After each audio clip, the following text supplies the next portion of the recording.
Welcome along to the coverage today, live again on AP1 HD here in Nepal and around the world on VU Sports.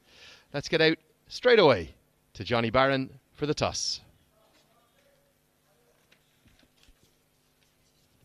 Day number 4, match number 7 of this fancy Akhada Pro Club Championship. And, well, what a tournament we've had thus far. I'm here with the two captains away to my left-hand side. And also we've got the match referee, Satir Jik Saka. The two captains are Pradeep Airy of the Armed Police Force and Sahim Hussain of the Up 11.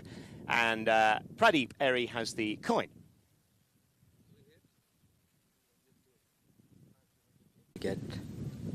Fantastic, thank you very much indeed.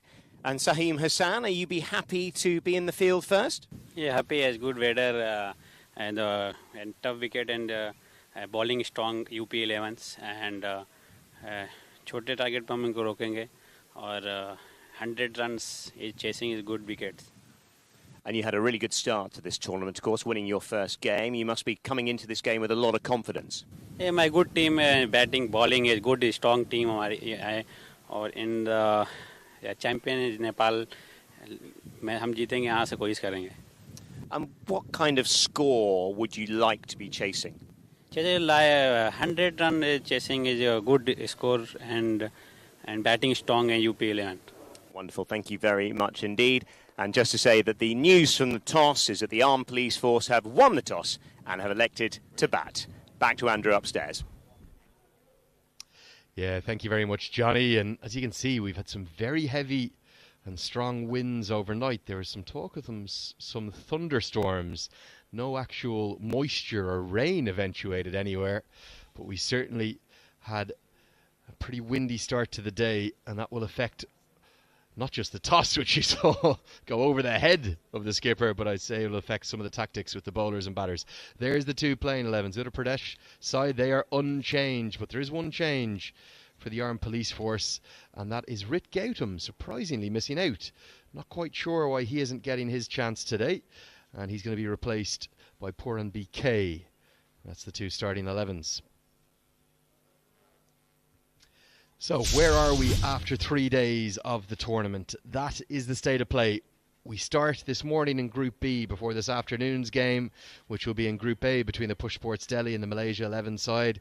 The Malaysia 11 must win that game, otherwise they will quite simply be gone, knocked out of the tournament. And in the Group B setup, it's a pretty similar situation. The Armed Police Force, if they lose today, they will be gone, and we'd end up having a round of dead rubbers. So let's hope that the APF can really liven this group up, this Group B, take a win over Uttar Pradesh, and then it will keep all of the different permutations open, and keep your eyes on that net run rate column as well, because that will be the tiebreaker if sides end up tied on points.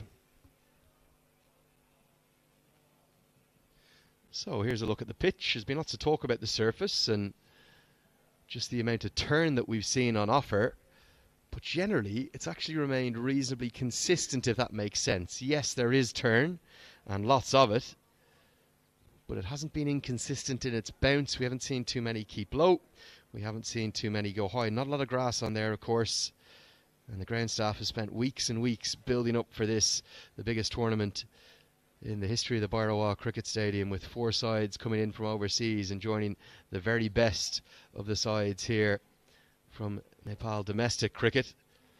But I don't think we're going to see too many issues with the pitch if you bat and adjust cleverly to it. There will be spin, there's no doubt about that. So, coming up to me this morning, good morning, you're very welcome. Andrew Leonard here alongside Paresh Lahani. Paresh, how are you this morning? It's a windy day, isn't it? Yes, it's a windy day and a sunny day as well, sunny morning, not like the other 3 days. And looks like a very good day to play cricket. Rather, it's hot, it's humid as well. So, some big news overnight. Let's talk about this. ICC board meeting has met over the last 3 or 4 days there in Dubai, and they've put out a media release late yesterday evening local time that is going to affect the men's national team in a huge way. We're going to talk you through this. It's a little bit complicated, as all ICC qualification structures are. if you look at them at first, but once they're explained, they make lots of sense. So the qualification pathway for the ICC Men's T20 World Cup 2024, which will be co-hosted by the West Indies and the USA for the first time, a World Cup going to North America, is confirmed. The top 8 teams from the 2022 event will qualify automatically. That's in Australia in about 5 or 6 months' time. So they're straight through. They'll be joined by the 2 host members, West Indies and the USA. That makes up 10 teams. Now, if the West Indies also happen to finish in the top 8 in Australia, then that will affect things too. But there's 10 of the spots decided. If the West Indies finish in the top 8, then it'll be the next 3 teams in the rankings on the ICC MRF Tires T20I rankings table that will qualify automatically. If West Indies don't finish in the top 8, it'll be the next 2 teams. So that'll, whatever way it works out, it'll give us 12 of the qualification spots. The remaining 8 qualification spots will all go through regional qualifiers. 2 in the Asia and European region, and also the African region, and then 1 each for the Americas and East Asia Pacific. Why am I telling you all this? You might ask me if you're a Nepali fan watching on at home. Well, the reason why, there's a genuine chance, depending upon how the rankings play out over the next 6 months, the rankings cut-off date for this tournament will be towards the end of this year. I think it's November 2022. If we look at the ICC T20I rankings table right now, Nepal have moved to a career high of 12th. If they stayed in that place, or more importantly, they're only 3 points behind Zimbabwe. If they could have a good next 6 months, maybe play some bilaterals or triangular series here and gain rankings points, or Zimbabwe lose a few games, they could get into 11th. And I reckon if you're in 11th spot, you're almost guaranteed a spot at a T20 World Cup. How good would that be? The second ever Men's T20 World Cup for Nepal. Yeah, that would be a very good thing for Nepal and Nepal cricket. I mean, they've played T20 World Cup in 2014. That was the first, and this will be the second if they move to 11th place. And if West Indies stay at the top 8, they will still qualify for the T20 World Cup. Yeah, and that would give that one extra spot, the crucial one extra spot, which means 11th, no matter what, would be enough. So, big 6 months coming up, and I think maybe for all the Nepali fans thinking about the permutations and trying to work them out, they've got to look at this and go, well, we're getting some good credit in the bank for really good consistent performances. Yes, we did miss unfortunately, after 4 wins and just 1 defeat at the main qualifier in Oman, but a home series with 5 wins on the bounce 11 months ago, bringing the Netherlands and Malaysia, winning 5 games on the bounce, they're worth good rankings points, and they're going to build up. And what's going to be interesting for me, will the Cricket Association of Nepal say, well, hold on, maybe we should put on another tri-series, maybe September, October, when we don't have a Cricket World Cup League 2 fixture, obviously not qualified for Australia 2022. I think the calculators are going to need to come out, and maybe that could be what they'll need to do to get into 11th place. But it's good reward for what's been a very consistent period for the T20I side. Yes, exactly. I mean, Nepal has played pretty well for the last 6 months in the T20 internationals, winning 2 series, winning all the matches. I mean, 10 matches in a trot. That is very good news. Paresh, how much would that mean to not have to go through what is a very cutthroat regional qualification structure, as Nepali fans know so well, not just in World Cups, but also even the Asia Cup? It's not easy to get through some of those groups, the likes of Singapore, even Kuwait, very good sides stacking the Asia region. Yeah, it'll not be good. I mean, Cricket Association of Nepal should have a plan for the boys to go out and play against a stronger team. You can go to India, where we don't need a visa. You can go to Sri Lanka, Pakistan. Pakistan hosted Australia 2 weeks back. I suppose the concern would be if you were managing to bag some fixtures against the likes of Pakistan and then started losing some games, that's going to knock you down the rankings. Maybe the tactic could be inviting the likes of some sides in the teens, maybe bringing some of the other leading associates over, so they still have enough points for you to actually gain points when you beat them, but you've got a very good chance in your home conditions. You can see the teams there just getting ready, going through their huddles. So that's the international news overnight, but it's back to the domestic action. Big piece of news though from the ICC coming overnight, and congratulations to both the West Indies and USA hosting what's going to be a historic event, the first ever 20-team Men's T20 World Cup. That is a brilliant move. Yes, it is. I mean, it was only 16. Now 4 teams has been added for the World Cup. ICC is globalizing the team, globalizing cricket. And after a period where they were quite restrictive in 2015 to 2023, all the global events were pulling back in terms of the numbers of players or number of teams allowed to participate. The next right cycle from 2024 to 2031, every single event, men's, women's, youth, all expanding. One more final piece of news from that International Cricket Council board release last night. The confirmation of the first ever ICC Under-19 Women's T20 World Cup. And what that means is that it'll be a 16-team event. Again, maybe a real chance for the young women and girls of Nepal to qualify for a global event there in South Africa in 2023. Yeah, like I said, ICC has globalized cricket. And the women's team, the World Cup, they are playing 16 teams. That will be a very good experience if the Nepali girls qualify. So here come the umpires. They are ready to go. I'm going to see Maggie Lal Sharma, Vinay Kumar Jha. They're the two standing umpires today.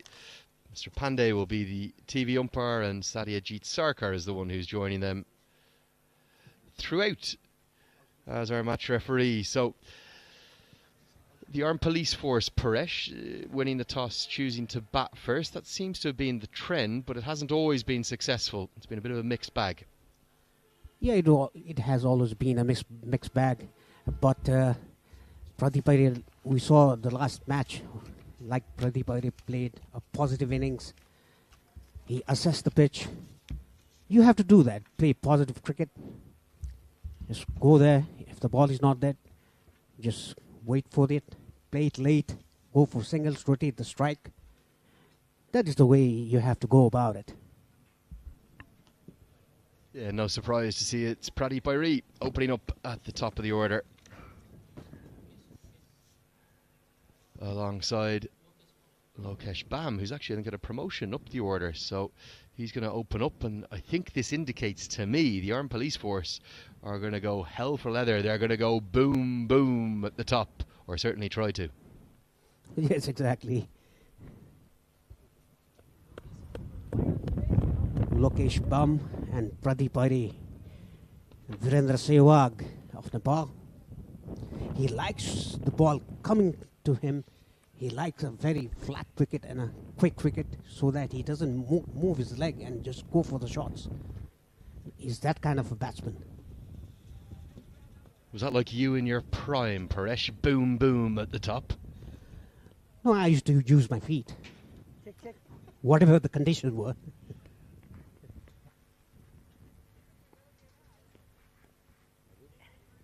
ML? यो माथि भयो त्यसलाई अलिक तल जाउनु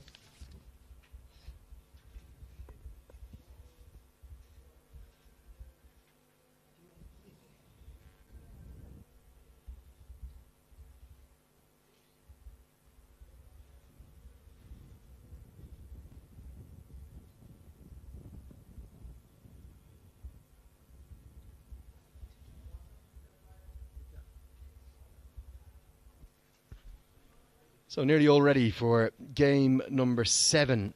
You have to remember we've got 17 matches here across 9 days. Every day, 2 games, apart from the grand final, which is coming up on Saturday, on Super Saturday.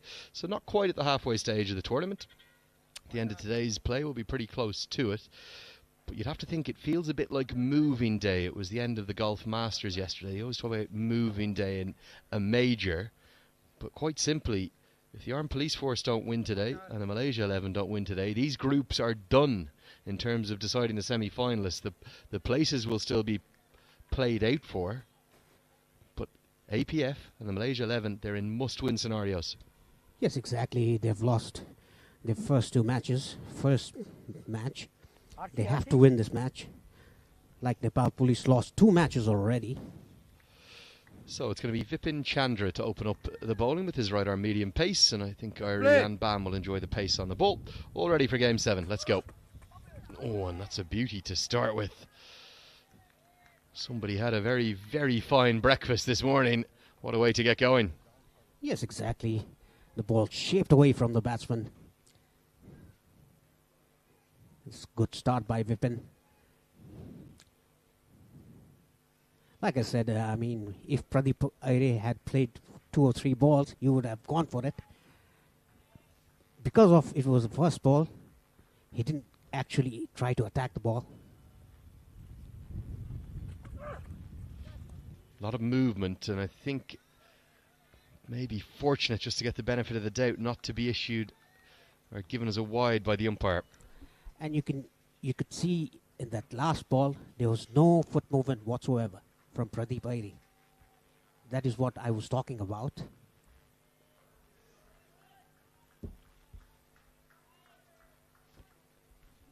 Yeah, welcome along to the coverage on AP1 HD Live. Big swing and a miss again. It's rather extravagant movement, which we haven't seen really coming from the seamers. You've seen it from the spinners. Is that the bit of extra humidity in the air? We obviously had that kind of thunderstorm or rumoured thunderstorm overnight. Yeah, I think it's because of that. And I must say that if you ball quick, it will definitely move in the air. And after pitching, if it hits the seam, you'll get lateral movement. If there's no grass even.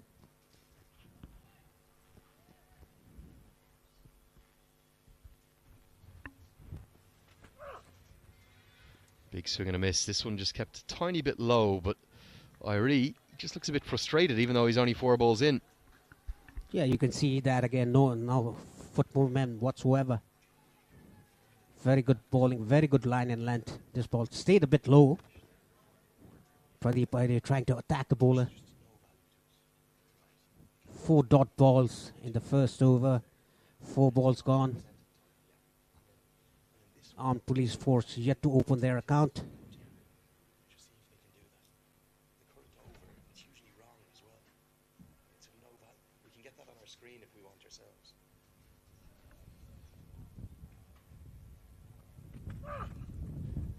Really good over this, isn't it? Bowling at a good pace, a good clip.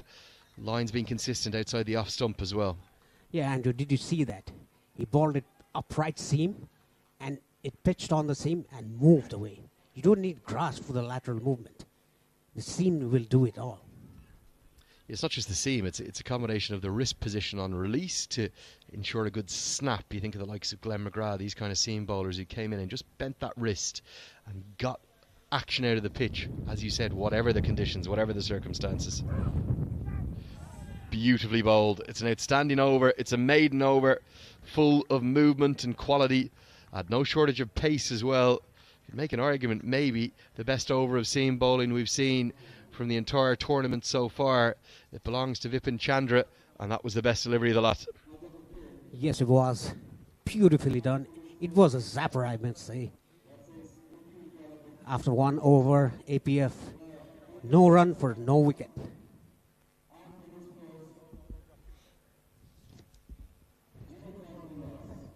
Towards you. Big. Stop it. So there is that one change for the armed police force with Rit Gautam being left out. He opened the batting with Pradeep Aire, whereas Lokesh Bam came in at number 3. Bam made 9 from 24 deliveries and Gautam 12 off 28. Both struggled with a strike rate of around 40. But they've decided to leave the talented youngster Rit Gautam out of the starting 11 and move Lokesh Bam up to open the batting alongside Pradeep Aire. Going to see seam from both ends of the ground to get things going. No spin yet. Sandeep Middle will open the bowling. He starts with a pretty friendly half volley that Bam can lay bat to ball to, but still no runs after 7 deliveries. Yeah, Bam must be very confident because he got the middle of the bat but couldn't get the gap. It went straight to mid-off. Mittal joining Vipin Chandra from the market end. The second over of this innings. Armed police force yet to start the innings. Comes off a leading edge and gone. The move to take Rit Gautam out of the starting 11 and bring Lokesh Bam up the order has not worked. And the APF in a must-win game are off to the most disastrous of starts. Beautiful bowling from the two seamers, and Bam perishes to the leading edge. Yeah, I think that moved after pitching. He tried to flick the ball, got the leading edge, and easy of catches to cover. He's gone for naught. There are no runs, 1 wicket after 1.2 overs.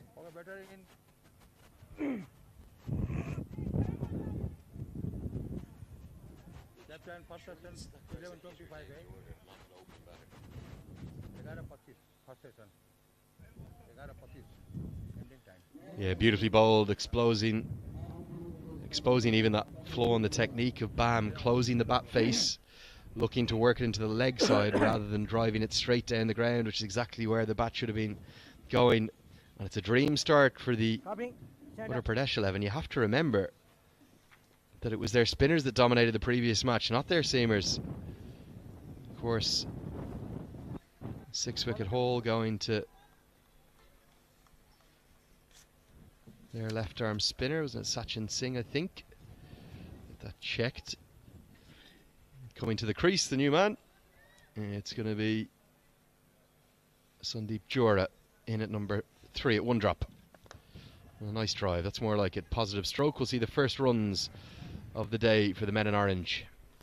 Yeah, that is the way you should go about it. Straight bat, play it in the V region, in long on or long off. Don't turn your bat early. If the ball is on leg stump, don't turn early. Play straight. Play straight to mid-wicket. Play straight to mid-on. Play with the full face of the bat. Sorry, correction. Prince Shahi it was who took those 4-wicket haul. The 6-wicket haul belonged to the Delhi side. And the first runs for Pradeep Bairi will get off the mark in fairly concerning manner. With an inside edge, it squirts away for a single. Feels like there's a lot of pressure on the APF batting. Yeah, already played a maiden over, first over. And this ball went in. And it was the inner side of the bat that went to the fine leg for just a single. And you have to remember, they could only post 88 in their first match. Driven away beautifully. It's a really nice stroke from Sandeep Jora. Big chance for him today. Lots of talk on the social media forums in particular about the fact that Jora hasn't had his opportunities really at international level. Another young batter with lots of potential. Now Pradeep Airi, he has to do something. He has to perform. He has to prove a point to get back into the side, national side. This one's kept a bit low and going to be a bye as it squirts through to the keeper. Yeah, both of the two batters at the crease have played international cricket. 7 appearances for Jora. Includes that one T20I 50, but after just 6 T20Is and the one ODI, he's found himself out of the side since all the way back in 2019. The 2 seamers used so far. Jora, 20 years of age, lots of time ahead of him. Yes, he's pretty young, very young. 20 is a very young age to play cricket, and even he was in the national side. That's very good to see. Vipin Chandra 1 over a maiden, and Sandeep Mittal 1 over 3 runs for 1 wicket.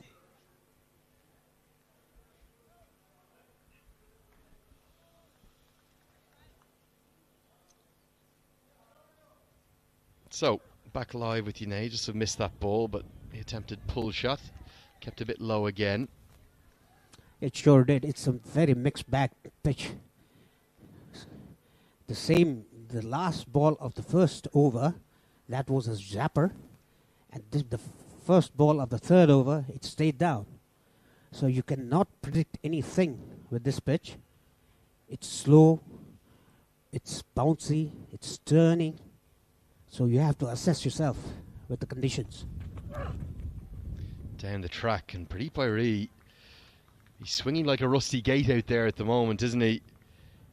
He's obviously well known for getting teams off to flying starts, and in the opening game that's exactly what he did. He was the only one who scored any runs of any note. I think he made 31, wasn't it, from just 16 deliveries, 4 fours and 2 sixes. But today he can't lay bat on ball really. No, actually I think he's been frustrated because he played the first over maiden. That is why he's coming down the track and swinging in the bat like the helicopter wings. 1 from 10 deliveries right now. Deep square leg is going to be sent out, and deep extra cover is going to come up into the circle. Just the 2 fielders allowed outside the circle in the first 6 overs of all T20s. You could see deep square leg running out into position. He's going to be right on square, neither forward nor backward, and third man in place as well. Is this a bluff, or is he going to bowl a short ball? Just continues back of a length. Half an appeal. Rather continued one from the backward point fielder, interestingly, but no real interest from the bowler and the keeper. Yeah, and Mangi Lal, the umpire on the striker's end now, he was not interested as well. Pradeep Airi, I mean, he hasn't watched the ball. Watch the ball, lad. The shots he have played till now, he haven't watched any of the balls, and he's beaten all the time. Might not be that he's not watching the ball, he's just probably throwing a bit too much at them. And he's going to be dismissed. The short ball works. Really good bowling this from Chandra. He's yet to be hit for a run from 10 deliveries, and now he's picked up the big wicket of Pradeep Airi, who's had a day to forget. 12 deliveries, just 1 run which came off an inside edge. And the APF are in dire straits. Look at that ball. Beautiful to the back of the length. I must say that was a short ball, but it moved away. It was a wrong selection of shot, I must say. Pradeep Airi gone for 1. Faced 12 deliveries. APF are 4 for 2 now in the 3rd over.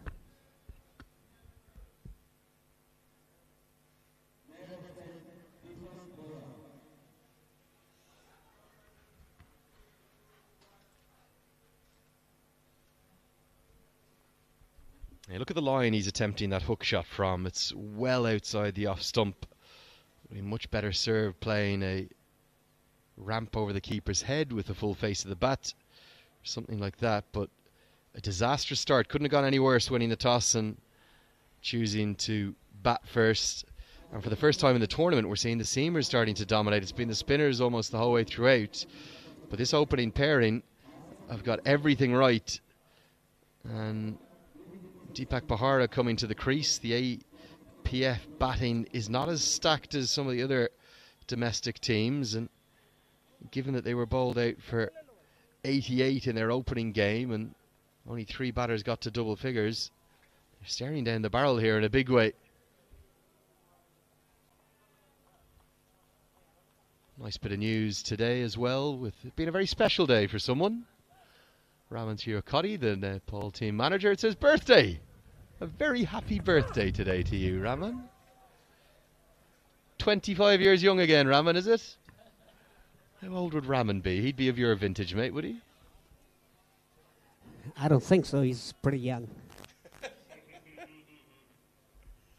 does a great job as the Nepal team manager, and also here as part of the Fancy Akhada Pro Club Championship team in the backroom staff, helping make sure the match officials, the playing conditions are implemented and making sure everything runs smoothly. And it's run pretty smoothly so far.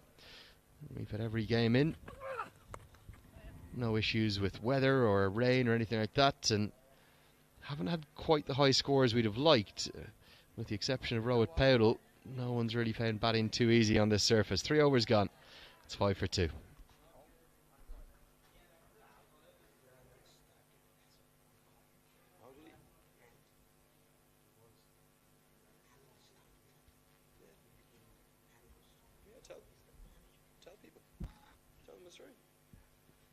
Yeah, Vipin Chandra, 2 overs, 1 maiden, 1 run, and a wicket.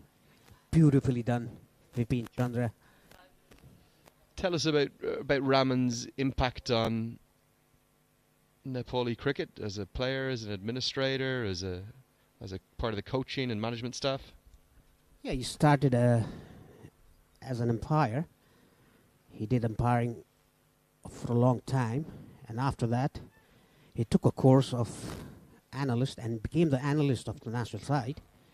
Now, he's the manager of the national side. That is what he's so close to Nepal cricket.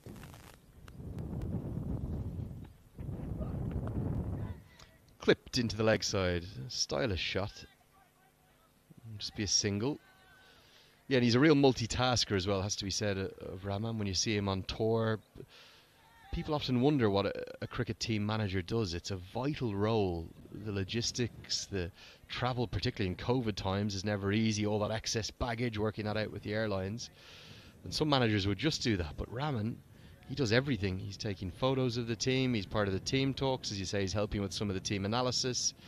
He's a real multitasker, and he's a great asset for Nepali cricket. Very happy birthday to him.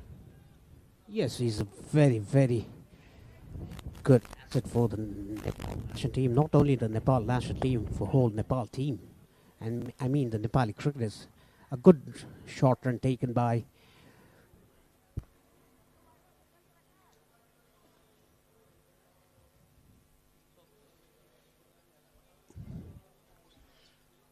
Sandeep Jora. Paresh. Yeah, I was looking for the number here. Stay with us, Paresh. Stay 4. Get into the leg side. Should be at least a couple here. May even consider a third. They won't get back for 3. Jora's probably going to have to drive this innings from that wheelhouse at number 3, being joined by Deepak Pahara. Yeah, the last shot you saw, he played it with the straight bat. Even though he got the inner side of the bat, it didn't go in the air. It went all along the ground because he presented the full face of the bat.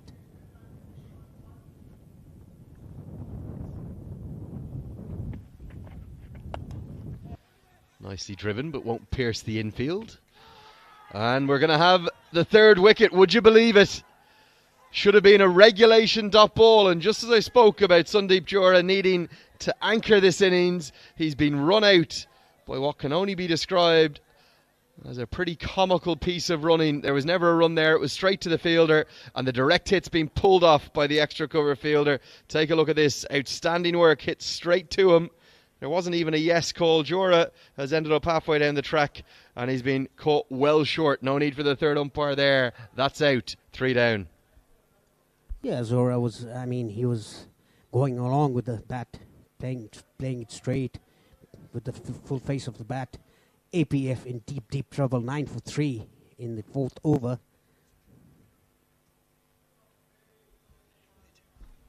Let's take a look at this. You'll see the side-on angle here. Brilliant throw has caught Jora not even in the frame. Where was he going at the non-striker's end? There was never a single there. Yes, exactly. That's poor running, poor thinking by Zora. Sumit Mahajan, the new batsman, in.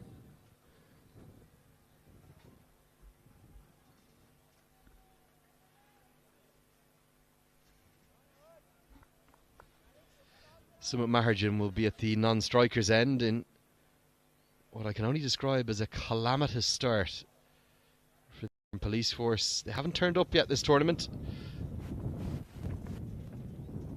Beautifully bowled again. If they don't find something, and something pretty soon, they're going to be playing their way out of this tournament. Yes, exactly. Police force in the past known as a very good team. Always won every tournament.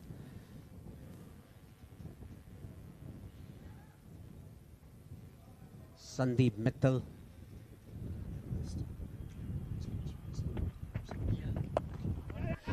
Hit into the leg side. That'll be a single. And get us to the end of the 4th over. They do move to double figures. And this is the run out again. Really good work. You've got to give great credit to the fielder.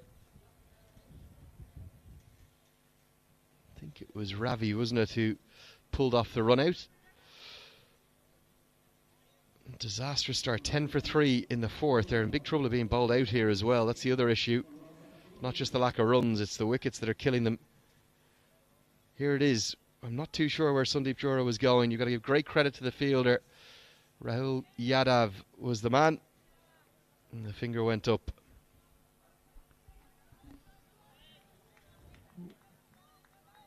There he is, the birthday boy. How's your singing, Paresh? Happy birthday to you.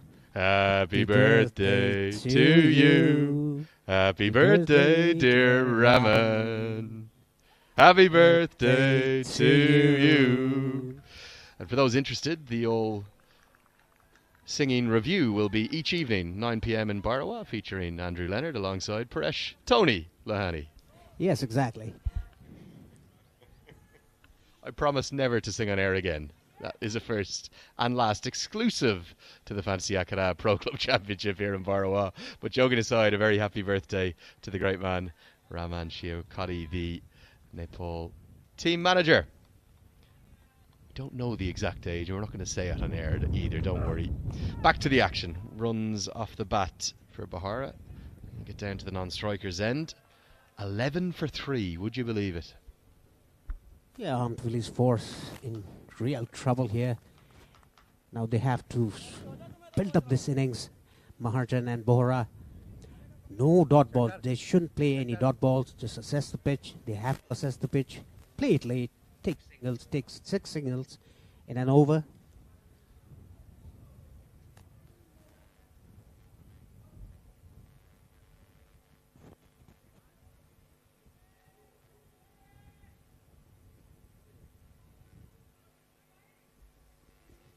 Vipin Chandra continuing his overs.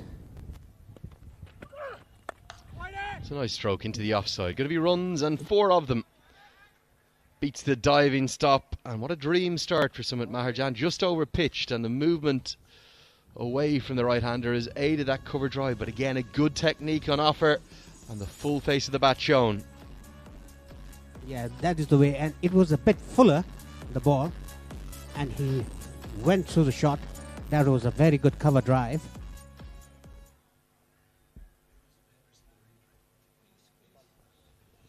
Not the armed police, no, of course. There's the tree. Gotcha, thank you. Yeah, I suppose one of the mitigating circumstances for the armed police force and their batting concerns and issues, they're missing 2 big gun batters, aren't they? Asif Sheikh has been given a rest, and very understandably after a hectic January to March period for him, for the keeper batter who's been so impressive at the top of the order, and also Shard Vasakar, who is their usual captain, not playing. Avinash Bahara is in the squad here, but he's not playing, hasn't played either of the opening 2 games, the death bowling specialist. But from a batting perspective, Vasakar and Sheikh, big losses and big misses. Yes, they both are. That's pretty well played. Adjusted ball. The ball came a bit slow. These 2 batters are batting positively with the full face of the bat. Maharjan 5 of 2 and Bohra 6 of 10. Chandra in his 3rd over 7 for 1 with a maiden included. Works into the leg side, but goes straight to the fielder. A little bit of misfortune that time for Maharjan. 2 yards either side, that would have been a boundary. Get us to the end of the 5th.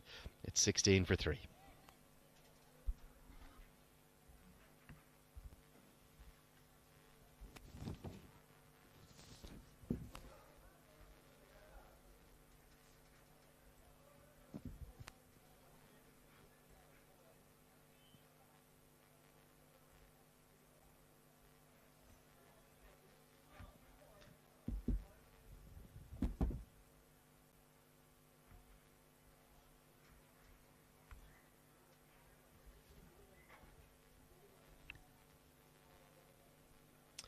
So you're watching on live from the wonderful Siddhartha Stadium here in Barawa.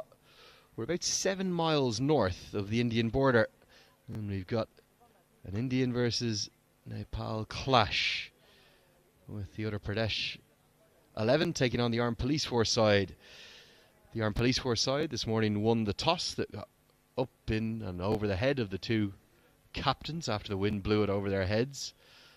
And Pradeep Airi decided to bat first. It's looking a very questionable decision right now. Yes, it is. But if these two guys stayed there and scored at least 120, I think that would be defendable. Can they get to 120 from here, though, is the question. That's the real question. It really is. You're going to find out live with us. Going to see spin for the first time today. Spin coming in from the market end of the ground, with the left arm spin of Prince Shahi, who was the player of the match in the opening game for Uttar Pradesh. The concern for the APF side won't just be their poor start, but the fact they've lost their wickets to seamers, which hasn't happened much in this tournament. Yes, Andrew. I mean, both the openers were out for the seamers.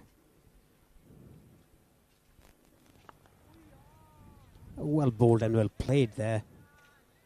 Starts right on the money, doesn't he, the left-arm spinner? They've been pretty dominant as a genre, if you will. All the left-arm spinners have been pretty good for all 8 of the competing teams. Been licking their lips at the conditions. We've seen drift on offer, turn, and then the occasional natural variation, but they've not been easy batting conditions by any stretch. It's not easy batting in these pitches, but Rohit Kumar Podar bats so easy.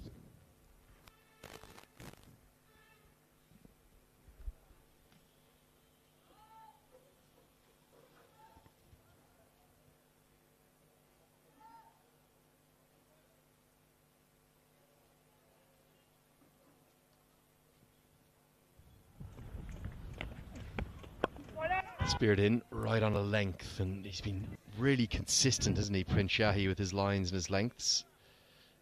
It's a good angle. He comes probably almost from above the parallel. Look at his release point. It's really, really tall in his action. Turn on offer this time. Good seam position. Yeah, some left-arm spinners, they tend to go on the side, but he's bringing his arm from the top. That is why he's getting so much of turn. Down the ground, an immediate call for the quick single, and a good one will allow him to get home. One of the great things about spin bowling, isn't it? Indeed, seam bowling, as we get to the end of the power play. The power play in name only, as the score is 19 for 3. It takes all sorts of actions, doesn't it? There's no two actions the same. And even within the same type of bowling, left arm spin, you get plenty of difference. It's a brilliant start from the seamers. Vipin Chandra bowled probably the best seam spell of the tournament in a great new ball burst, but it was his partner that took the opening wicket. And then Pradeep Airi just couldn't lay bat on anything before he was dismissed. Yeah, Pradeep Airi was all around the crease, playing several shots without connecting it. When he connected, he got out.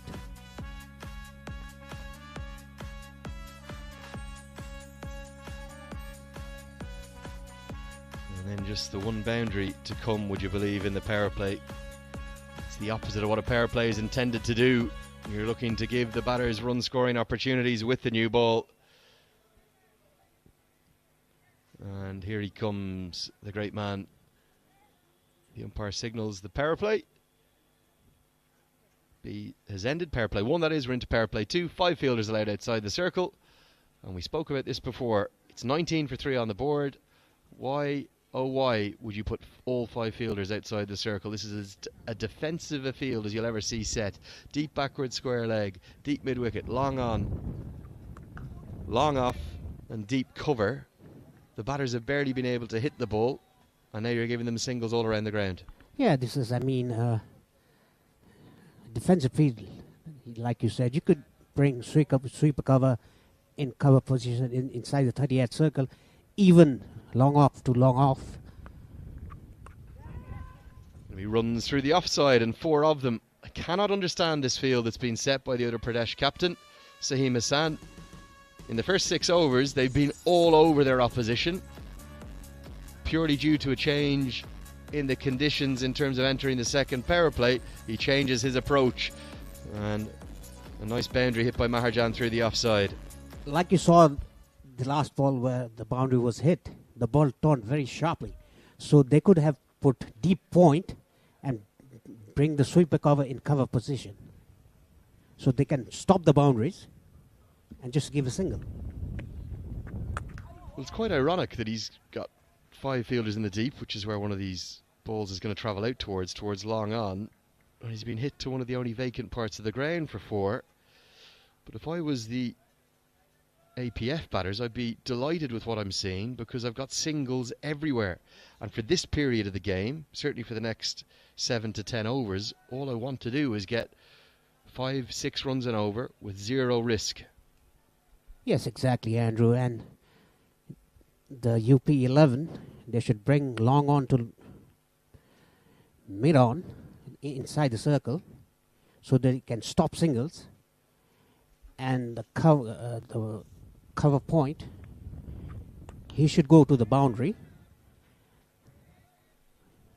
and the sweeper cover should come inside the circle. But the biggest one actually, Paresh, is the mid-wicket fielder. Yeah. So if your mid-wicket fielder comes in on the 1, with the ball turning sharply away, it's encouraging the batter to play an audacious stroke against the spin. It's going to get him into real trouble. Yeah. Seen 1 boundary in 6 overs, and they've gone 5 outside the circle. I just don't understand it. Yeah, the mid-wicket fielder should come inside, and they're put long leg. There'll be more runs here. This could gain some pace across the outfield and run away for 4. Well, would you believe it? They've scored 18 runs in 6 overs, and now 10 runs have come as soon as the fielding restrictions have been eased. It's a funny old game, isn't it? Yes, it sure is. I even thought they could have put a gully there because the ball is turning so sharply. So we'll have a change in the commentary box. I'll thank Tony Lahani for the moment. I'll welcome in Johnny Barron, who'll join me in just a moment.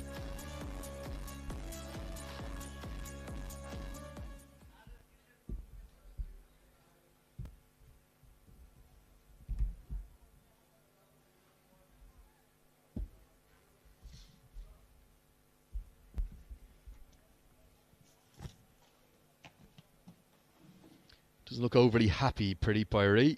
Don't think he's moved, in fact, since he's got out. He's just sat there looking furious, probably with himself as much as anything else. Not the best effort with the bat up at the top of the order today. Nice to welcome Johnny Barron into the commentary box. Good morning, namaste, Johnny. Very good morning, Andrew. And yeah, pretty good start, isn't it, for the UP11, who've been, well, pretty gun apart from that previous over. It looked a bit careless on the fielding side, to be honest. Releasing a little bit of the pressure. Yeah, just the captaincy, isn't it? Very questionable decision from Saeem Hassan. Feels like captaincy by numbers. Okay, well, we finished the power play. Now we put all 5 fielders back. It's taking in 0 consideration to the game situation, the batting conditions, how well his bowlers are bowling, just like that delivery there, as we're going to go upstairs for a stumping, and the keeper looks pretty convinced here. Well, just at a glance, of course, before we see the replay, there looked a little bit of a stumble and a foot raised. It'll be interesting to see whether he has got back or not. No problems with the front foot. That will be a legal delivery. Bowlers have been really good at that, actually. And we're going to take the other view. It's going to be interesting to see. Has Deepak Bahara strayed out? He's out right now. Did he get back? I'm not sure he's got anything behind the line. We had one yesterday where the foot was caught on the line. Johnny? This is tight. Gloves, only gloves, only gloves. Okay, okay. If you And want, I think gloves. because there's probably a couple of centimetres, 3 centimetres. But that's the key thing, isn't it? The line is the umpires. There's nothing grounded behind the line, and that looks a little.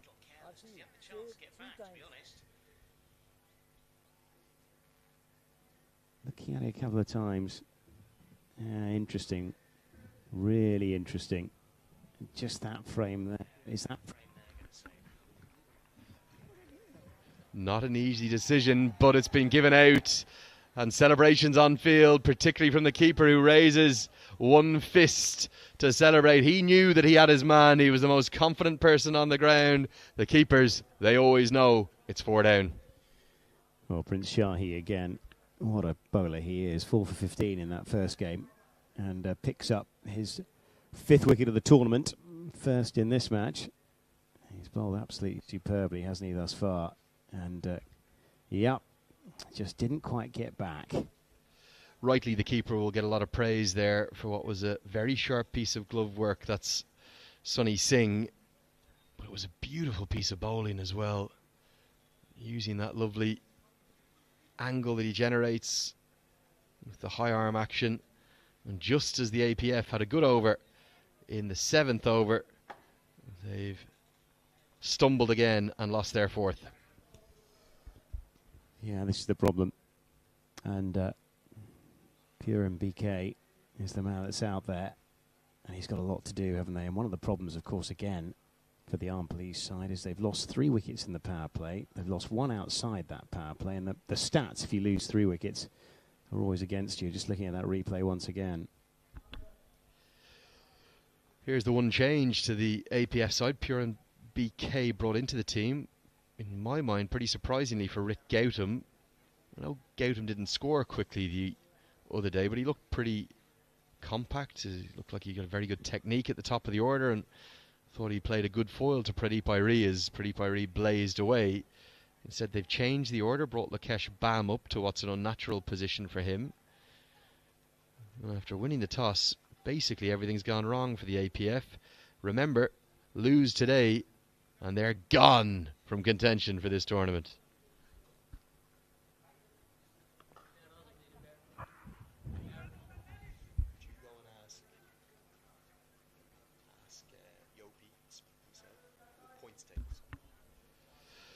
Two spinners here operating now in tandem. We've seen the spinners dominate the tournament with the way they've bowled at the local conditions, but the change this morning, Johnny, the seamers struck, and they struck early.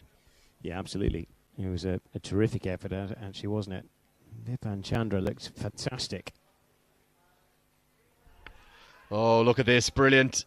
Absolutely brilliant. It's going to be 2 in the over. 2 stumpings for Sunny Singh and 2 wickets for the Prince. Well, it's a lovely bit of bowling again, isn't it? And Prince Shahi with that 4 for 15 in the first game has started very warmly again in this second match. And I have to say the UP11 side, well, they're cock-a-hoop at the moment, haven't taken their 5th again. And just looking to flick down the leg side, gets himself an horrible tangle. And he has to go as he's left completely stranded. Very sharp piece of glove work. Made that look easier than it probably was because it's angled in, it's turned away quite sharply. He's collected and whipped the bails off it a millisecond, really. Fast hands like Dhoni right there. Probably someone that young Indian keeper looks up to. And he's impersonated him pretty well. Maharjan, who was the sole high point of this innings, scored more than half the runs. Look at those quick hands, that's brilliant. Never going to get back Sumit Maharjan. He's dismissed for 16, and it's 30 for 5. Yeah, in real trouble. As Amar Singh Rutella is the man who comes striding out to the middle. And, well, he's got a job to do, it's safe to say. And Johnny, just to reinforce my point, this is the issue for the Armed Police side. If they lose today, they are gone from contention. And what's more, it'll wrap up Group B in terms of the semi-finalists. We will still play out to see who's going to finish first and second in particular, because that'll have a big bearing on those semi-finals matchups. But it would put the Nepal Army Club and the Uttar Pradesh side through, and both the Dhaka team and the APF will be knocked out of contention.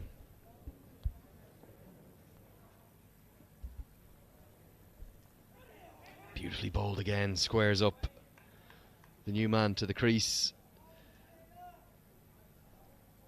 Amar Singh Rotella. Where did the APF go from here? This is better captaincy now. Although it's still somehow remarkably 5 men outside the circle, despite 2 men being new to the crease. We do have a slip and a gully in. Why would you have 5 men outside the circle with the score 30 for 5 and 2 batters who haven't faced a ball yet?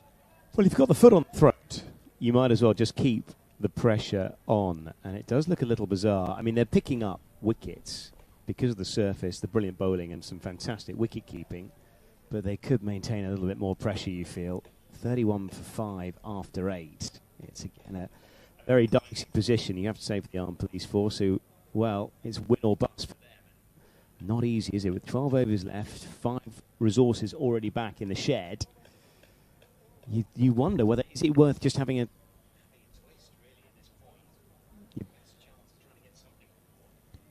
Don't think that would be the approach I'd advocate because of the field that's being set. The field is a very attacking one. I think that could be a good option. But the last thing you want to do here is hole out to one of the 5 men in the deep.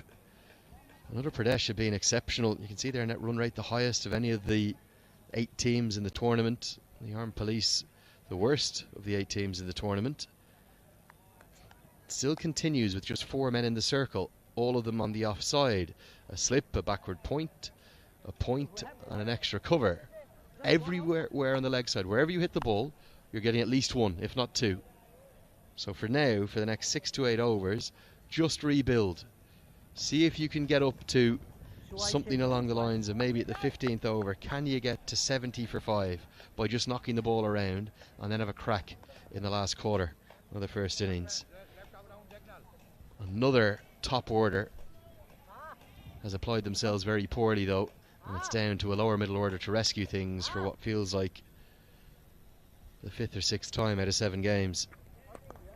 Single. There you go. Yep. I think they do need to, well, they might think about a second, but I think that might be wise to think not about that one. Of all the 5 fielders in the deep, the worst one to have in the deep by far is mid-wicket. It boggles my mind that mid-wicket is out. Because you're looking at a situation where every delivery he can just work it there for 1 all day. They should get 6 singles and over. Literally, no matter how good the spin bowling is, you should be able to get 6 singles and over because of the way the field is set. This is the most defensive field you can have in any form of cricket. Ideally, with mid-wicket up, you want them looking to hit against the spin, don't you? Especially the right-handers. Now for the left-handers, he's somehow gone even more defensive. Slip has come out. There is at least a mid-wicket in place stopping a single. But again, a batter of any quality should look at the fact that mid-off and mid-on are out. And sweep options in the deep. We saw Rohit Powdell just manipulate the ball around the field at free will. And rather ridiculously, mid-wicket is now going out. For all the brilliance of their bowling, the captaincy here from Saheem Hassan leaves a huge amount to be desired. Single. There you go. Where would it have gone? Mid-wicket. Yeah, it would have gone straight to the man on the edge of the circle. It's fascinating, especially considering the captain's got 2 of his best performers bowling in tandem here. They picked up 7 wickets between them in the first match. They've already got 9 so far in the tournament between them. Johnny, it almost feels like to me that they've agreed this prior to the start of play. Right, the first 6 overs, these are our fields. The last 14 overs, these are our fields. That's not how you captain a game of cricket. That's not how it works. To react and adapt to the situation, the conditions, what batters are on strike, the way they're playing, their strong zones. I think that's the key, isn't it? Being proactive captaincy. And that's actually where you tend to find the men from the boys, if you like, in these formats. Those who can think on their feet in an innings that lasts around about an hour and 15.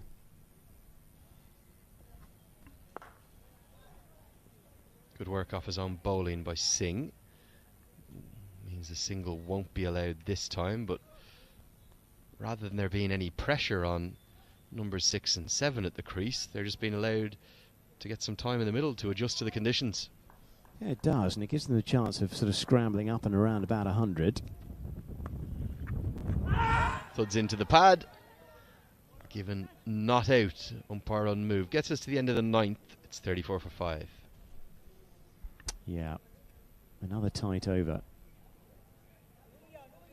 Yes, just a big shout for LBW. I think that's probably just hitting him outside at first glance. But we'll have to see. Yeah, just 9 overs gone. 34 for 5. Other numbers on the board. Trying to get up to something competitive will be pretty tough. Yeah, just looking at that again. I think height as well a factor, striking him quite high up. It's rag square, isn't it? It's turned so far. Very difficult to give that out. Beautiful piece of bowling. Both batters just have to be aware to not get trapped in their crease. Any of the batsmen who've tried to go deep to the spinners have tended to pay the price. Questions for Pradeep Airi's side. Simple single again. Would have been straight to mid-wicket and a dot. Well, I think that this is an opportunity, isn't it, for the Nepal Police Club to rebuild. They always want to do this sort of just nice quietly, without UP11 realising they've got a chance to start to build a little middle-order partnership here.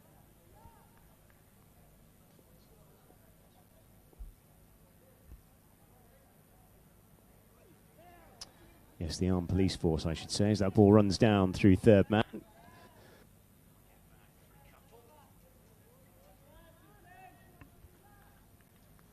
Don't think I've ever seen a passage of play quite like this, really. It's been all Uttar Pradesh through the first 6. They picked up then those 2 bonus wickets in the 8th over as well. Now they're just allowing 2 new men to the crease, knock it around, rebuild, and give the APF a real chance of getting up over 100. Well, absolutely. You really want to kind of just, when you've got an advantage like this, when you've blown away the top order in the power play, you just want to continue pushing and pushing on the throat of the opposition.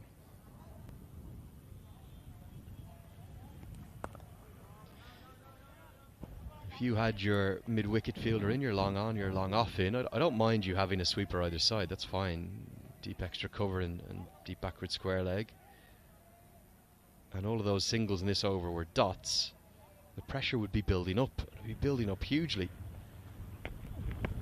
We've seen almost all the batters who've been forced into aggressive strokes on this wicket often end up losing their wicket because of it. Yeah, as you saw in the power play, of course, luring the batting side into shots, of course, because you're looking to get on with it. Back to ball. You've got the opportunities going up and over the infield. Beautifully bowled. How's that one missed? I think it's just missed on height. It's cut him in half. Keepers ended up taking it right over leg stump. More great skills from Prince Shahi, who's bowled excellently. Look at this, just going on. No turn. Should have cannoned into leg stump, but the bounce has taken it just over the top. That'll get us to the halfway stage of the first innings. The players are going to have a drink. We'll take a look at the highlights, including the 5 wickets. And it's been all about the men from India this morning. They've been really impressive, and the APF have got off to a disastrous start.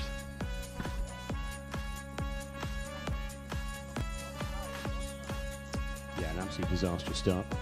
9 times out of 10 you can win a match, lose a match I should say, if you can lose 3 wickets in the first 6 overs.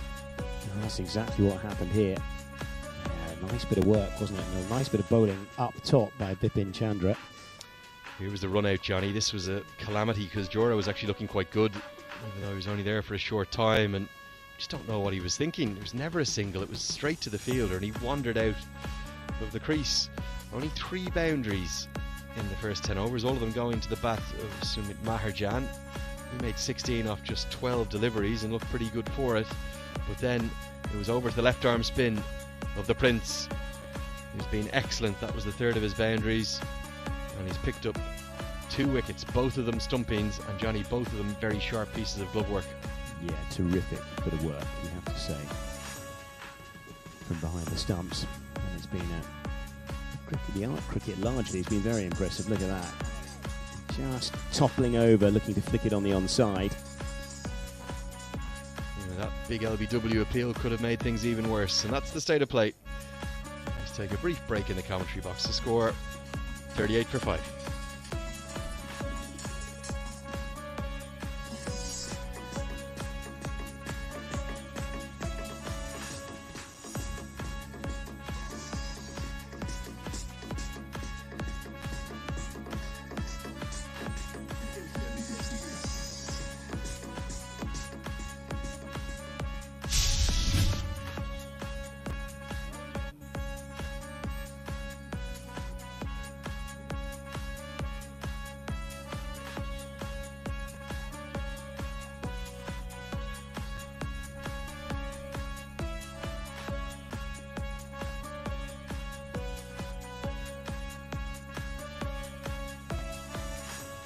So 10 overs for the Armed Police Force to work with to scrape up to something of a total. And that's going to help. It's going to be runs into the leg side, and I think it's going to be 4 of them. A real rank long hop dragged down by Singh after the drinks break. And a good start to the second half of this first innings for the APF. Yeah, nice looking shot by Pure and PK. He gets a little bit of length, and it's the width as well that just allows him to get it back with a square on the leg side. And it's a sprawling effort, isn't it, down there on the rope? It wasn't quite to be.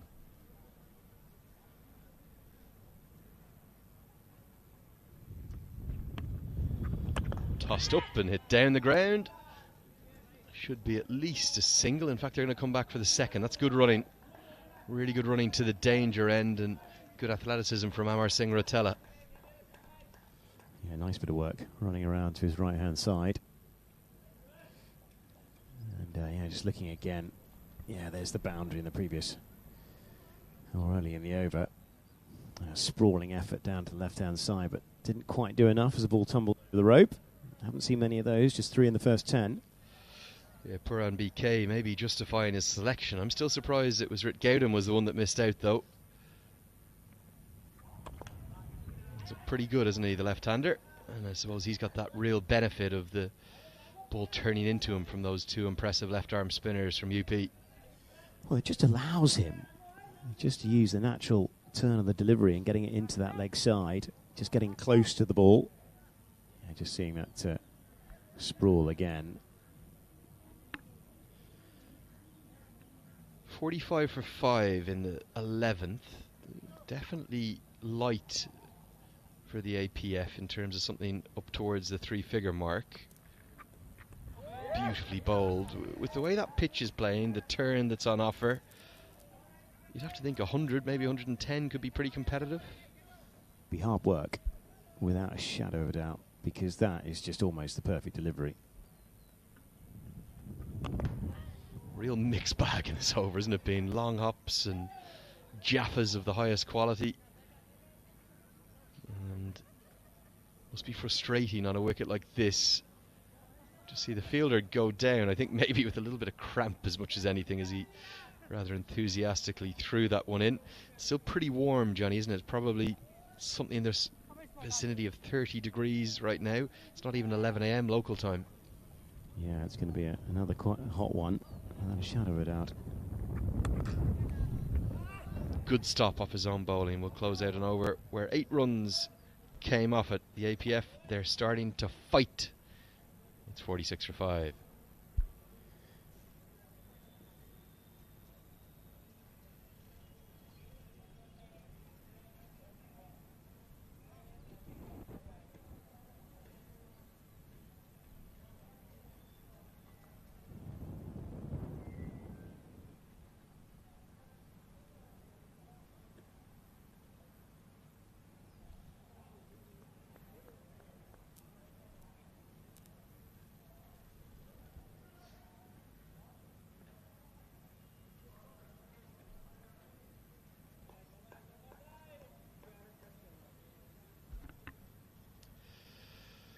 So 9 overs to work with for the APF, and we're going to see another spinner introduced.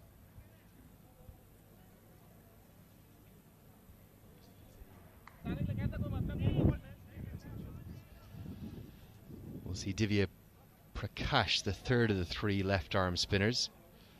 Remarkable how many left-arm spinners we've seen and how few right-arm off-spinners we've seen outside of the likes of Pau and Saraf. We must have had, what, 20 left-arm spinners we've seen in this tournament?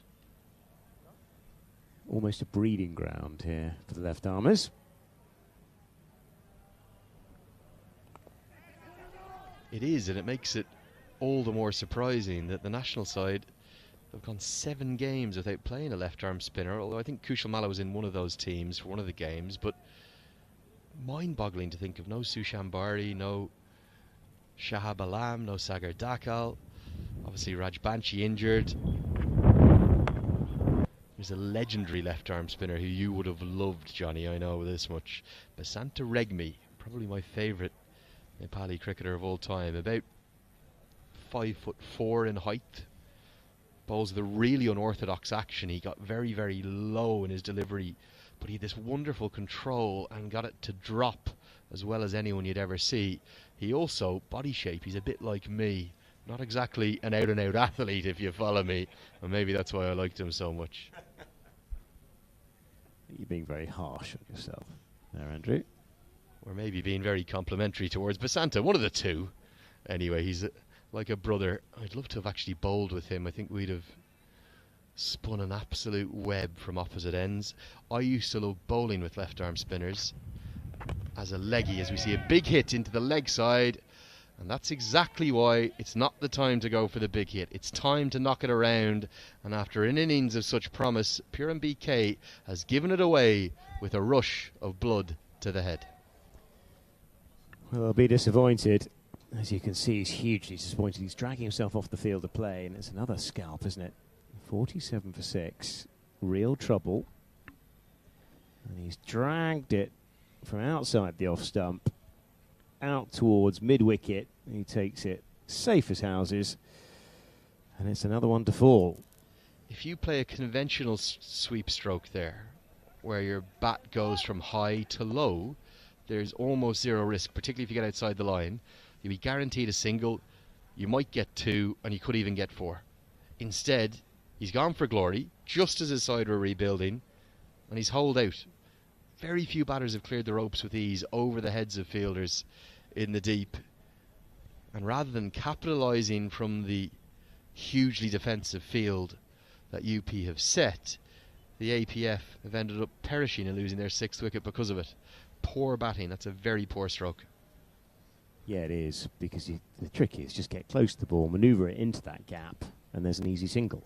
And that's the percentage option, but my word, you really are. To try and haul it outside the off stump, and you've got to get it, 75 plus metres. It's a big ask at any stage. And the final shocking thing about that shot, it's directly into the wind. We'll see if we can bring you those flags on screen in a moment. The wind is piling across the ground today. And it's piling in that direction from, as you look now, from your left to your right. And he's hit it straight into the teeth of what feels like almost a gale force wind. If he was hitting with the wind, it probably would have gone for 6. Instead, he's being caught right on the rope. Yeah, not percentage cricket. And there's been a little bit of that, hasn't there? I mean, a couple of brain fades. And with one of the stumpings, he could have got back, of course, and that run out as well early in the piece. Often have one in a collapse. Bhuvan Karki's the new man. He's at the non-striker's end. Beautifully bowled. Keeper is not convinced this time. And he's generally been a pretty good judge, hasn't he? So I think that's going to be given not out. We won't go upstairs. Get to the end of the 12th over. It's 47 for 6. Yeah, real trouble. Real trouble for this Armed Police Force Club 11. And, well, where do they go from here? We've often actually seen the middle orders do considerably better than the top orders through the course of this tournament. So 8 overs, they've still got time, haven't they? And they've still got a little bit of resources to play with. Tell you what, good from the keeper and good from the umpire as well, not sending that one upstairs. Spot on the money. Now, one left arm spinner will face another with Bhuvan Karki on strike. I was talking to Bhuvan after their opening game, and he was saying that enjoying the bowling conditions, which might not make a lot of sense. In fact, it's going to be an off spinner into the attack for the first time, as we see Nitin Ram bowl his off breaks from around the wicket. Well played by Karki, well dealt with the spin to get off the mark, but he was saying he doesn't like bowling on pitches like this with the extravagant turn for two reasons. One, he finds it harder to control, and two, he feels a weight of expectation on him. He feels like if he takes 4 for 10, everyone says, well, you should have taken 4 for 10, the ball was turning square. He rather plays on very good batting wickets, where if he takes 3 for 20 from those 4 overs, he really stands out. And I thought that was a very good point, and something that you might think all spinners are licking their lips. It depends on your mindset. Well, it's a narrative that comes into the game in all formats, especially in test matches. On that last day is the finger or the leg spinner, when you're expected to bowl out an opposition, the weight of expectation on you, and you've got all night to think about what you've got to try and achieve the following day. And it does wear heavy on your mind.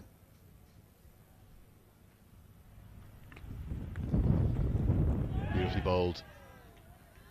Glove work's been very sharp. We often don't praise keepers enough. We almost take it as a routine that they should just collect every ball and be immaculate with their glove work, but special word for Sunny Singh. He's been outstanding, hasn't he? He's been superb. Yeah, coming into this second game, didn't play in the first game, but he's now immaculate behind the stumps. One to look out for, because this is not an easy surface as a keeper. He'll be in the action all the time. Nicely bowled, and Bhuvan Karki needs to be sent back, and rightly sent back by Singh Ratela. Still 7 overs remain after this one. Run rate has dipped beneath 4 and over. Big issue is the 4 wickets remaining in hand. Oh, that's a beauty. Angled in, sharp turn away, and another good piece of glove work. The perfect off break to close out the 13th over. It's 49 for 6. And just having a look at the card, and well, there's telephone numbers really, just a couple into double figures. Maharan has got 16. He was polished off by Prince Shahi, of course. And then as far as the bowling card's concerned, well, if you look at those economy rates, that's the key. Nothing above 4 apart from Tej Singh, who's unusually expensive today. But otherwise, it's been a pretty good show with the ball, it's safe to say.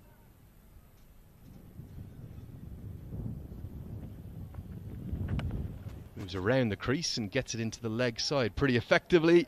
And a misfield in the deep is going to cost 3 runs. Good batting from Singh Ratela. He's really looked to target that leg side, and he's going to get a boundary to bring the 50 up. He is indeed. And it's a good looking shot actually, because it's down the leg side, and well, Tej Singh out there on the rope. Well, he got his body behind it, but then it took a nasty bobble and bobbled away, unfortunately for him, over the rope for 4.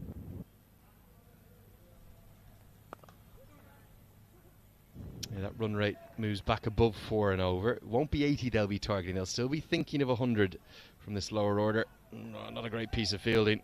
Just as well it didn't hit the hat. Could have been 5. And the slip comes out of place, and a defensive field gets ever more defensive.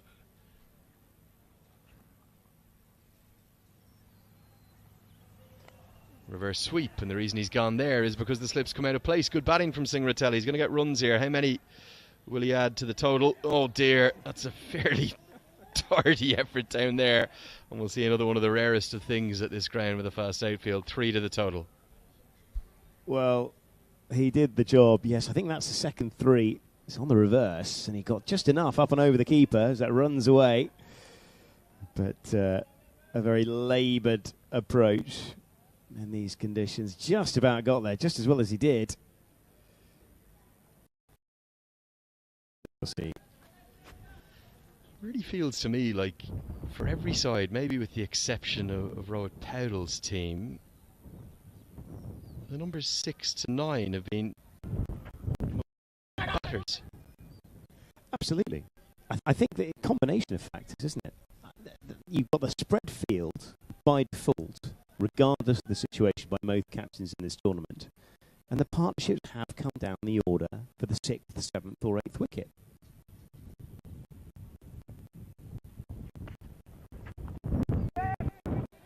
Inside edge, going to be more runs to the total.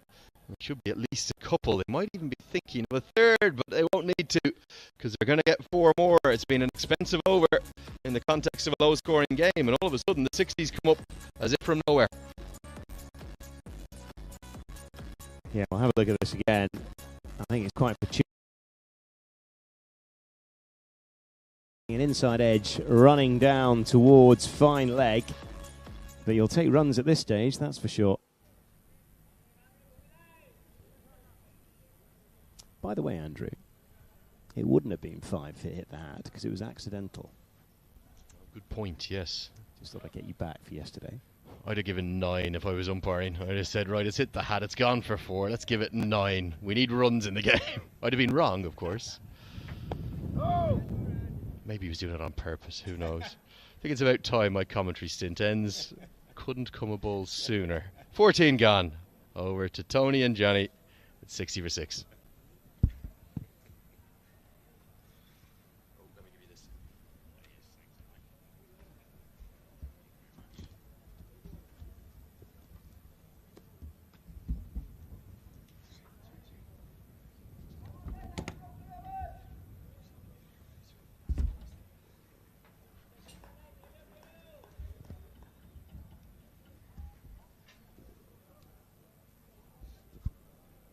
Yeah, just looking at the card again, 60 for 6. And Rutella's actually going quite nicely now. 14 off 19. Karki's got 5 off 8. Shades of a recovery here. 6 overs to go.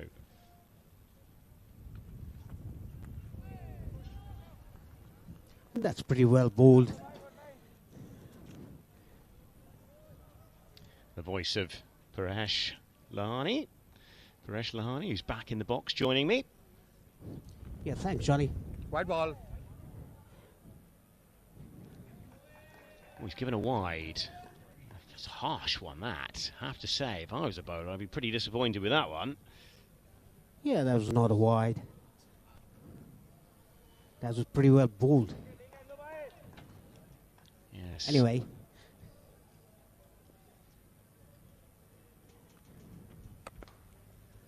He's got that one away down the ground. Get a single. Nitin Ram continuing to wheel away up here from the pavilion end. Police force in a big trouble here. 62 for 6 in the 15th over.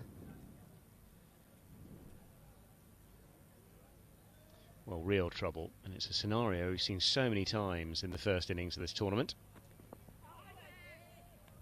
Well bowled again. There was a bit of drift there, and the ball pitched and straightened it up.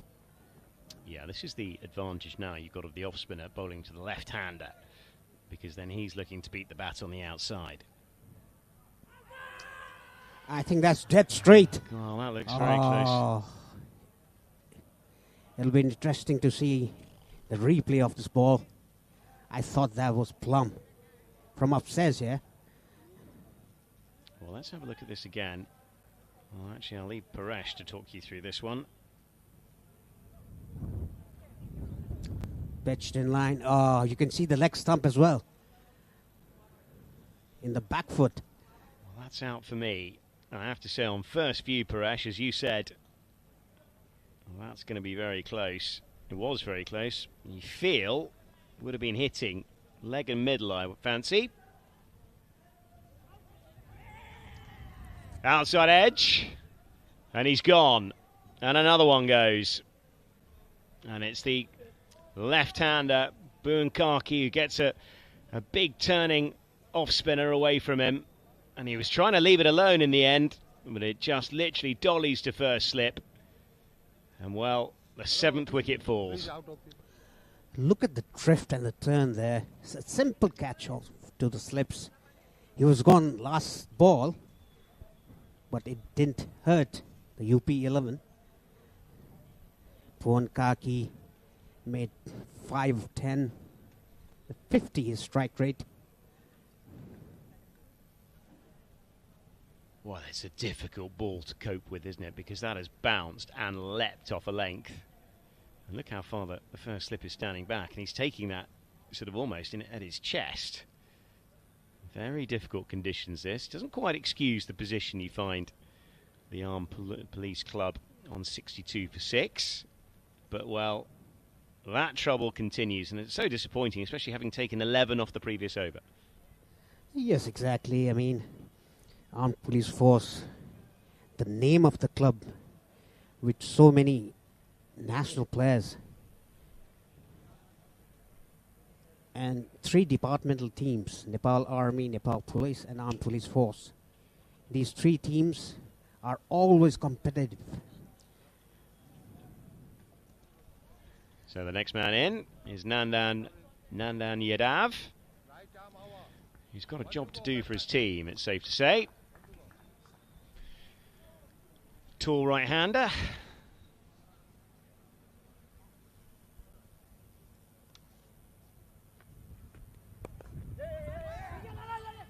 Nudging into the offs on the leg side. They'll get through for a quick single. A little easier, isn't it, for the right-handers here, Paresh, because they get the ball turning into them. Yeah, he saw the batsman move. That is why he bowled a bit away off stump. A good run there by the batsman. 15 gone. It's 63 for 7, Armed Police Force. Yeah, that previous over. Bizarre wide on the one hand. We had the wicket as well. And they've just nibbled away, haven't they? 3 wickets they took in the power play, and they've continued to build pressure during the course of these middle overs. And the UP11 they look a tidy group of cricketers, you have to say. They've been fairly dominant in this tournament thus far. You felt that the Armed Police Club would give them a bit of a game today, or the Armed Police Force should give them a bit of a game today. It all started from the first over. Vipin Chandra's fast bowling, medium paces. He was right on the spot. A maiden over, first over. Amar Singh Rotela is still there, 15 of 21.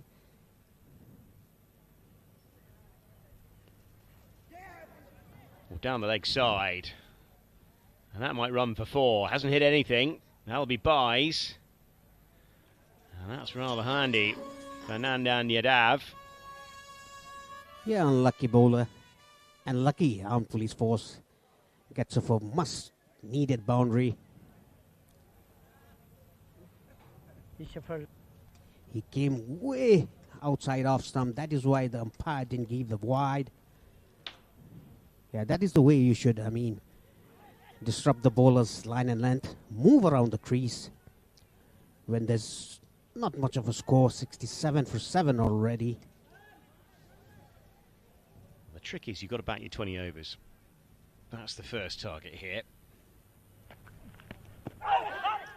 Well, that's a big shout for LBW. That's got to be close, and that is close. So close it's given. And, look at that. He gives Afridi's sent off.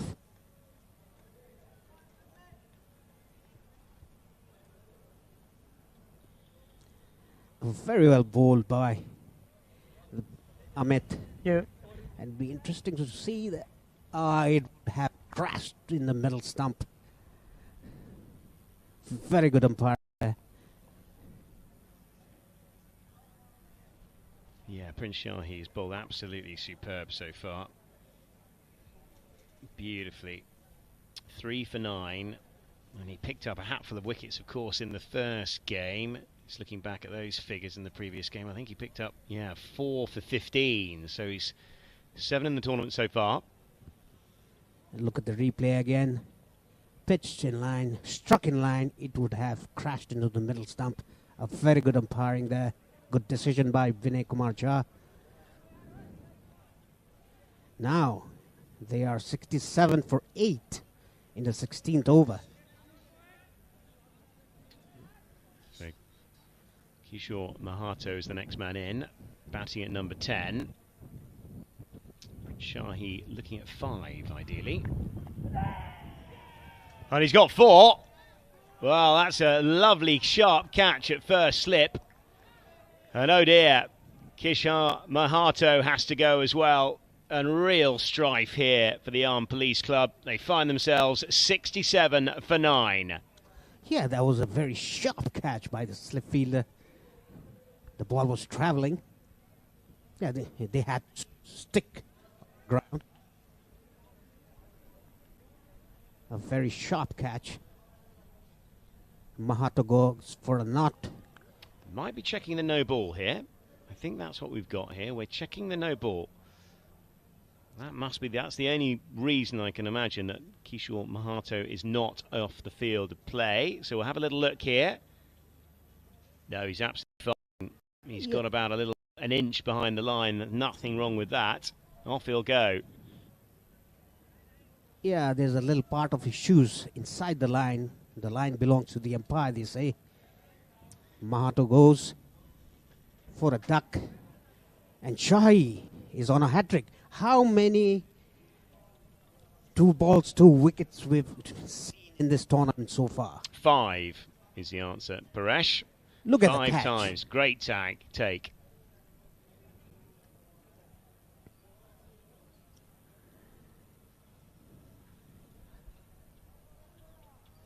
Bipin Khatri is the last man to enter. 67 for 9.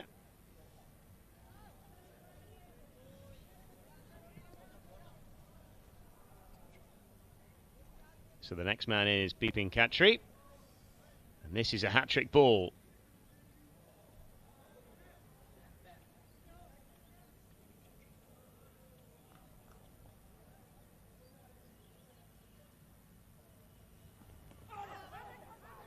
Nothing doing on that occasion. High drama again, so that's the 5th time we've gone to a hat-trick and haven't got a hat-trick. And we still have 2 slips in the gully. You don't often see that, Paresh, do you, in 2020 cricket? Yeah, exactly. I was about to say that. 2 slips and a gully in T20. Wide of the crease and flicked into the onside. Some rare respite here for the Armed Police Club. They'll get back for a couple as well. All these runs will be vital. 69 for 9. And that's the end of an exceptional over. Prince Shahi has 4 for 11. He's got 8 in the tournament thus far. And well, he could be the most valuable player. Just looking at those figures, wonderful figures. 4 for 11. He's been absolutely immaculate. Hasn't really conceded runs at all according to, through this tournament. 2.75 is economy rate today, which is very, very good indeed. And well, he was a whisper away from taking a hat-trick, Paresh. Yes, 5 hat-trick balls we've seen in this tournament. Today is day 4. And look at the batting card. It looks like a phone number. But Amar Singh Rotela is still there. He can hit big ones. Khatri has to give him company there for 4 overs to get to a respectable total that they can bowl at. The target 100. Rutella's still there. Smashed away down the ground. They'll pick up a single. Divya Prakash just continuing up from this pavilion end.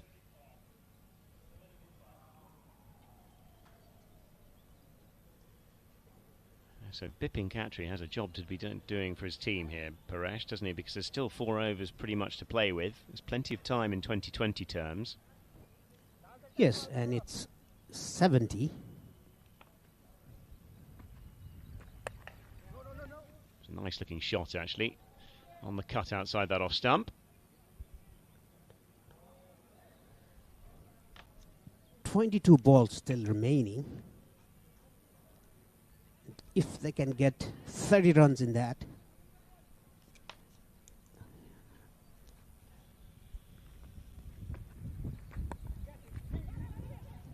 Played with soft hands. That was played very well actually. Down into the gully region. Get through for a single.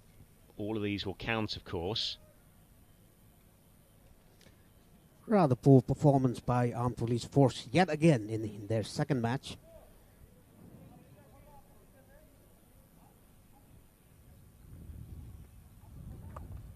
Well, the reverse out. He's played that really well. That's a terrific shot from Ritella. He'll get a boundary. Really good batting, really good innovation, and exactly what we need at this stage. Yes, exactly. Like I said, he's still at the crease. He can maneuver. Let's say it's a switch hit. Very well done. Connected it well. Waited for the ball and got a boundary. Yeah, the key thing there, Paresh, was picking up the length early, wasn't it? Making that decision early as well. Yes.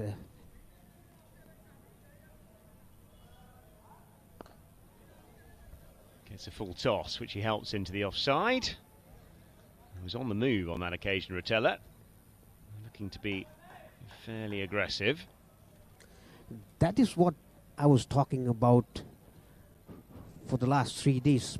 Move around the crease to disrupt the bowler's line and length.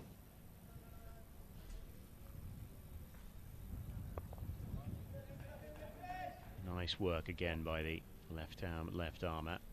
Just getting that ball outside the off stump, and a pretty good over, actually, you have to say. 17 overs gone, and the Armed Police Force are 76 for 9. Somehow they need to try and get up to 100. You're kind of in the game with that kind of figure here. And looking at these tremendous figures again, well, the standout ones on show. That 4 for 11 from Prince Shahi has been absolutely brilliant, and then that card, I'm afraid, is not quite as handsome. Just a few runs in the middle order. Maran with 16, Puran BK 12, and Ritella not out, playing a very handy hand at this stage. 12, 21 off 24. And actually, Bipin Khatri 3 off 5 hasn't looked a complete rabbit. Paresh, he's doing all right. Yes, they have. These two have to play the full 20 overs. That is the issue. Can they bat the full 20 overs? Or I think Rotella will. It's about Bipin Khatri.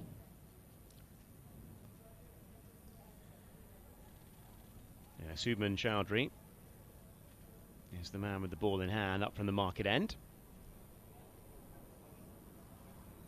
Vipin Chandra, the man of the moment, who bowled a maid in the first over.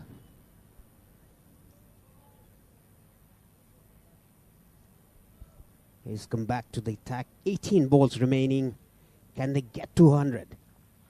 Yes, apologies about that. I've got 2 19s on the team sheet, which slightly foxed me. You're absolutely right. Vipin Chandra, he bowled very well early in the piece, just going for 7 runs thus far off his 3. He's been very tight indeed, but the man on strike is Ritella. Oh, big shout for LBW. Is that outside the line? It is not. It is considered to be hitting, and well, he gets another one. Been absolutely superb, Vipin Chandra. He's been very, very tight at the top, and just going for 7 runs in his first 3 overs with a wicket, and he now gets his second. Yeah, 3.1 overs, 7 for 2. A very good figure there for Vipin Chandra. They are all out for 76, the Armed Police Force. Let's look at the replay. Oh, I think it struck him outside the line, Paresh, to be honest. I mean, he's got outside the off-stump, actually done the important bit, but probably the shot was a little disappointing, it has to be said. And, well, the UP Police Force have been the UP 11 have been absolutely fantastic. They bowled out the Armed Police Club for 76. It's been a very disciplined effort all the way through the course. And understandably, they're all looking absolutely delighted as they walk off the field of play. They've done a very, very good job.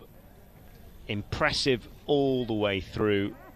Andrew Leonard has very kindly turned up with the mango juice, which is very kind, Andrew. But yeah, they're high fives, understandably. Really disciplined. Perhaps they could have attacked a little bit more in those middle overs, but it's hard really to criticise a side that have just bowled you out, or bowled out the Armed Police Club for just 76. Yeah, a very disciplined attack by UP11. Rather poor performance, poor batting, I must say, by the Armed Police Force, the departmental team. Well, we'll have the highlights here, Paresh. It's a bit of a look away now as far as the Armed Police Club is concerned. There was one that just lifted first up, a nice little push into the offside. And that, I think, oh yes, and that was the first wicket to go, little top edge. Vipin Chandra, who's done so well today, and that was the run out. Well, that was a real hammer blow, wasn't it? They always say if you get a low total, there's usually a run out in the piece, and there it came. Yeah, a very good looking shot there for a boundary.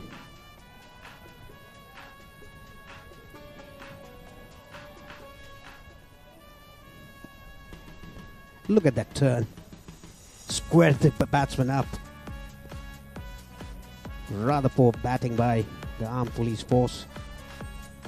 A good stumping there by the give a good club work. Beautifully done there. Yeah, Sunny Singh was absolutely superb. That's one that would have been missing, turning too far.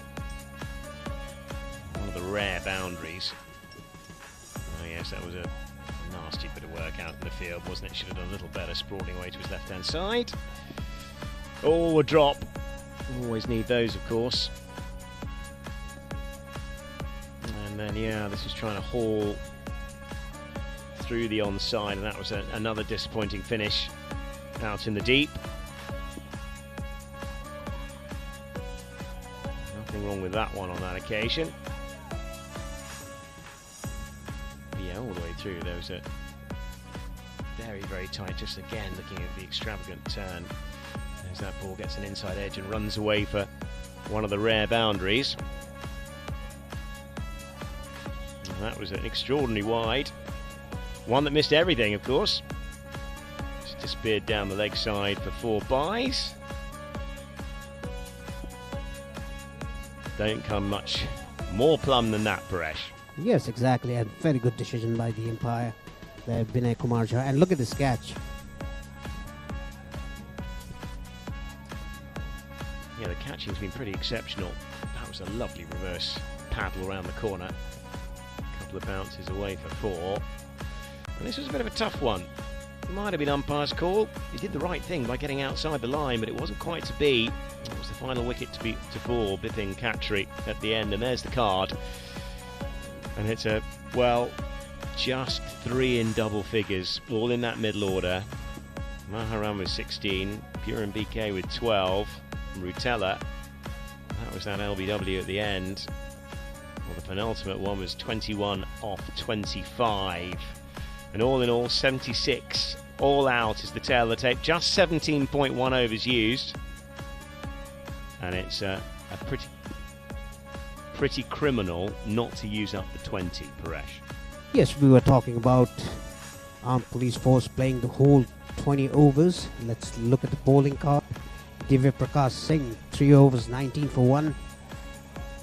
Vipin Chandra, main bowler, the strike bowler of UP11. 1 maiden. The first over was a maiden. 7 runs given, 2 wickets taken. Sunday Mittal, 2 overs, 8 for 1. Nitin Rana Ram, 2 overs, 5 for 1. And Singh, 3 overs, 21 for 1. Prince Sahi, 4 overs, 11 for 4. A very good figure there for Shahi. Yes, I've got a funny feeling when it comes to the man of the match presentations a little later on, I've possibly got that part of the script covered, I think it's safe to say. Target 77, unless we see some extraordinary drama in the second half, Paresh. But anyway, that's all to come. Target is 77. We'll take a short break and we'll be back in a little bit.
Well, welcome back to the Fancy Akhada Pro Club Championship. We're match number 7, which sees the Armed Police Force take on the UP11. A little earlier in the day, the Armed Police Force chose to bat. Well, it wasn't a pretty score, or wasn't a pretty visit at all. 76 all out was the situation. And you have to say UP11 were very, very, very good indeed. As we see the umpires take the field. And UP11, who've already won 1 so far in this tournament, will be looking to get another 1 today without too many dramas. And I'm delighted to be joined once again in the commentary box by Andrew Leonard. Very good morning, Johnny, and namaste everyone watching on at home on AP1 HD. And of course on VU Sports around the world. Really tame, disappointing batting effort. 76 all out. You never want to leave balls out there, and they've left 17 of them in the locker. You have to question the approach of some of the batting. Felt in particular that little innings, the cameo of 12 from Puran BK was so impressive. And when he gave it away, the collapse recommenced as such. A collapse at the top of the order. They were in dire straits at 30 for 5 at one stage, and then despite Puran BK's little rebuild alongside Amar Singh Rotella, when he was dismissed, nothing came from numbers 8 through 11, Karki Yadav, Mahado and Bipin Khatri. And what that means, Johnny, is that the APF are going to have to bowl out of their skins to have a chance to defend this. Well, they are indeed. They're going to have to do something fairly extraordinary, because I have to say, if the 3 innings we've seen UP11 play thus far, they've been very equipped, haven't we? Just looking at the innings highlights here, and it was a bit of a sorry tale all the way through.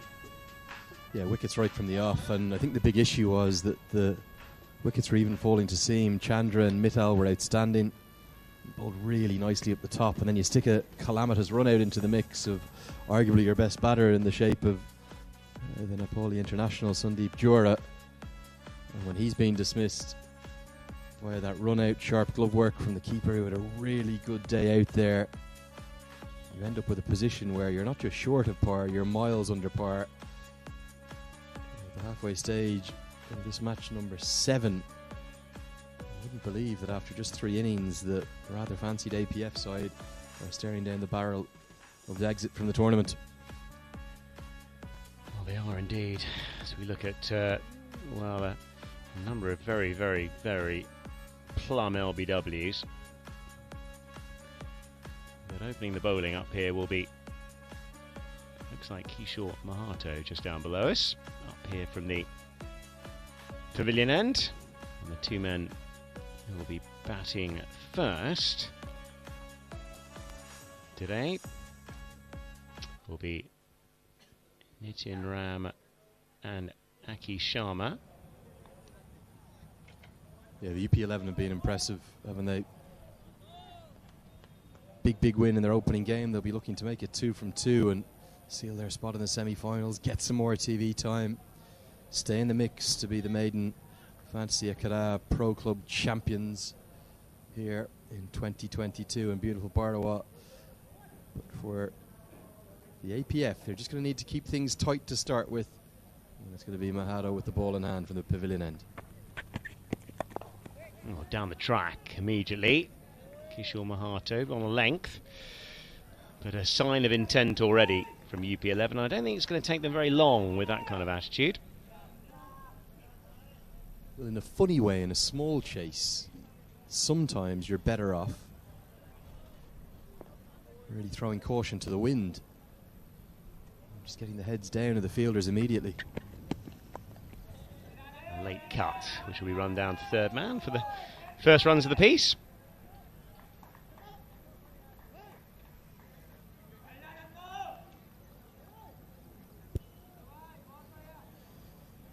Always helps when you've got that left-hand, right-hand combination up top as well. That is something that really does aid your opening pairing. They hammered the Talent Hunt Cricket Academy from Dhaka, winning with over 8 overs to spare, and it was chasing a reasonably similar total, 77 that side from Dhaka made. And Vivek Singh was very impressive, 33 off 33 that day. And Nitin Ram, he was the opener who was dismissed for 1. As Dhaka picked up just 2 wickets. You'd have to think, barring something exceptional, it's going to be more of the same from Uttar Pradesh.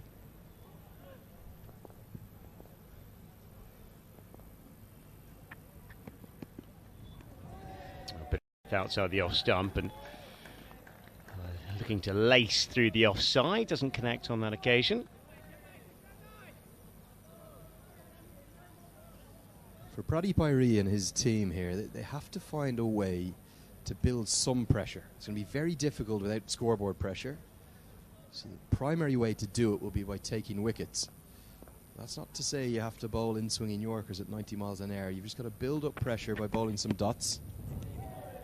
Try to generate an opportunity. And when you get one, it'll often bring a second. And then rather than it being scoreboard pressure, it's the wicket pressure that will play on the minds of the UP11. Yeah, that's all you can really hope for with just a 77 chase. Is to try and keep it as tight as you can, try and take wickets.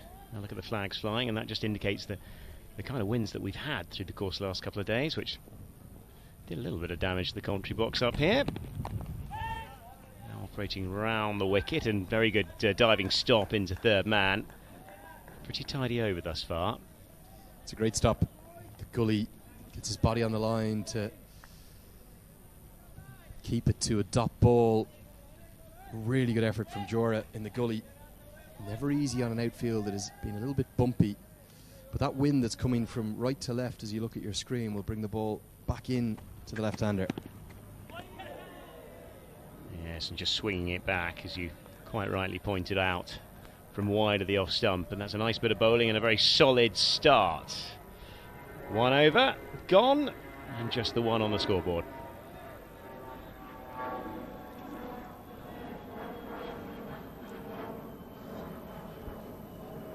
Andrew, what do you think that the best that the Armed Police Club can hope for here is striving for early wickets, try and put as much pressure in this power play? If we get beyond the power play without too much damage done to the UP11, it looks a very big ask from that point. Yeah, you want to be on the attack for wickets, absolutely, defending a low total. And he's got the slip and gully in place, just like he should. Just like the point I was making, Johnny, you can't search for wickets. You can't try to bowl a wonder ball every delivery. You just have to go about your business, whether you're a seamer or a spinner. And in this case, we'll see the additional pace of one of the really up-and-coming young bowlers anywhere here in Nepal, someone who may well go on to play international cricket pretty soon in Nandan Yadav. And for him, he's just got to come in and hit that back of a length. That's exactly what the 2 UP opening bowlers did so nicely. It won't be the wonder balls that will get you there. It'll be a consistency of good deliveries in your opening spell that might just find you that first or second breakthrough. Yeah, Nandan Yadav at the top of his mark. We had a little chat with him before the start of play. On a length and a line immediately outside that off stump. And while the obvious thing he possesses, he's got a bit of pace, but he's a big tall lad as well. Yeah, big tall man, and starts immaculately exactly where he should be looking. Back of a length, not full enough to drive, not short enough to cut. And the batter got caught in 2 minds, ends up playing and missing, and he's bringing that slip and that gully into place. Probably one of the fastest bowlers himself, and Gulshan Jha, the 2 local bowlers that have been the quickest we've seen on show here. Punched off the back foot, just down into that gully region. An immaculate start though from Nandan Yadav, exactly where he needs to be. It hasn't been seam that's dominated this tournament, Johnny. It's been spin, and spin in almost every single game, but just seen some signs today from Chandra and Mittal for the UP11, who were first class, sharing 3 wickets between them for just 15 runs from their 5.1 overs. Nandan Yadav, he's got to respond in kind and build up this pressure, hopefully find this early breakthrough. Oh, it's a lovely bit of bowling, isn't it? Just outside the off stump, taking the shoulder of the bat. Good start, this. It's a really strong action. He is slightly taller than average here in Nepal. You don't get a large number of 6 foot plus bowlers. He's probably in and around that 6'1" mark. But it's a good, strong, repeatable action. If you look at the point of delivery after he comes into the bound, as he releases, every single sinew in his body is going into this action to propel it with as much pace as possible down the wicket. Take a look at his head position just after the bound, just after release. Everything goes through it. Oh, what a shot that is. Up and over extra cover. Beautifully played by Nitin Ram. Got to the pitch of the play, pitch of the delivery, and just got it away up and over the infield. Nice looking shot. I don't think Nandan Yadav should worry about that too much. I think that's actually okay. He's hit basically exactly where he's targeting. Maybe just a bit of width was the only shame. If he could have kept that tighter line more towards off stump, might have ended up cramping the batter who used his feet. And the reason he used his feet, it was a sign of frustration. 3 consecutive dots had built up a bit of pressure, despite there being only 77 as the target. And he's ended up having to change something, but it has worked for the batter. He's got 4 runs. Oh, down the track again, and he misses. And Yadav hits. Leg stump goes rocketing back. And that is the first wicket of the piece. And it's a bizarre shot, really, having just played so well the ball before. And it's a bit of a yahoo in the end. 5 for 1. Nandan Yadav has learnt, rather than going at full pace wide, he's just slowed it down, brought that line tighter, and I think he's completely out-thought Nitin Ram there. Fortunate the ball before to slash it away for 4, and this time he's paid the price. Ram's gone for 5. Early success for the APF. It's 5 for 1.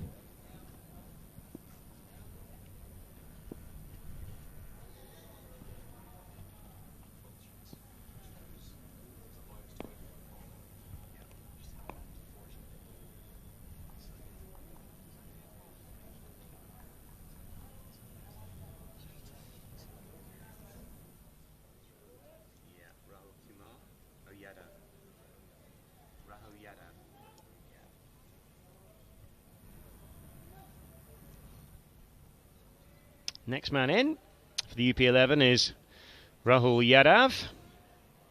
Comes to join his partner Vivek Singh in the middle. And yeah, we've already seen that the first wicket of the piece is a horrible looking shot. It really is, because none of the percentages that cricket offers you were in play whatsoever. Yeah, but brilliant bowling. Nandan Yadav is a real talent. He's one of this ever-growing collection of fine young bowlers that have shone and come through that Everest Premier League system, in particular playing for the Pokhara Rhinos this year. He took plenty of wickets, bowled at good pace and impressed everyone who saw him. I just wonder how much longer it might be before Nandan Yadav might be considered for international honours, because you have to remember, due to that really devastating injury for Kamal Singh Airi, there is a fast bowling spot for that tour of the USA coming up in less than 2 months now. Might be a wide on that occasion, outside of the blue lines, but absolutely. And what an opportunity for him as well in an environment like this, where you've got a multi-camera operation. It's being streamed across India on VU Sports, on AP1 HD here in Nepal. Yeah, it was a really clever piece of bowling, this, the middle stump, and you're spot on. It's the exposure.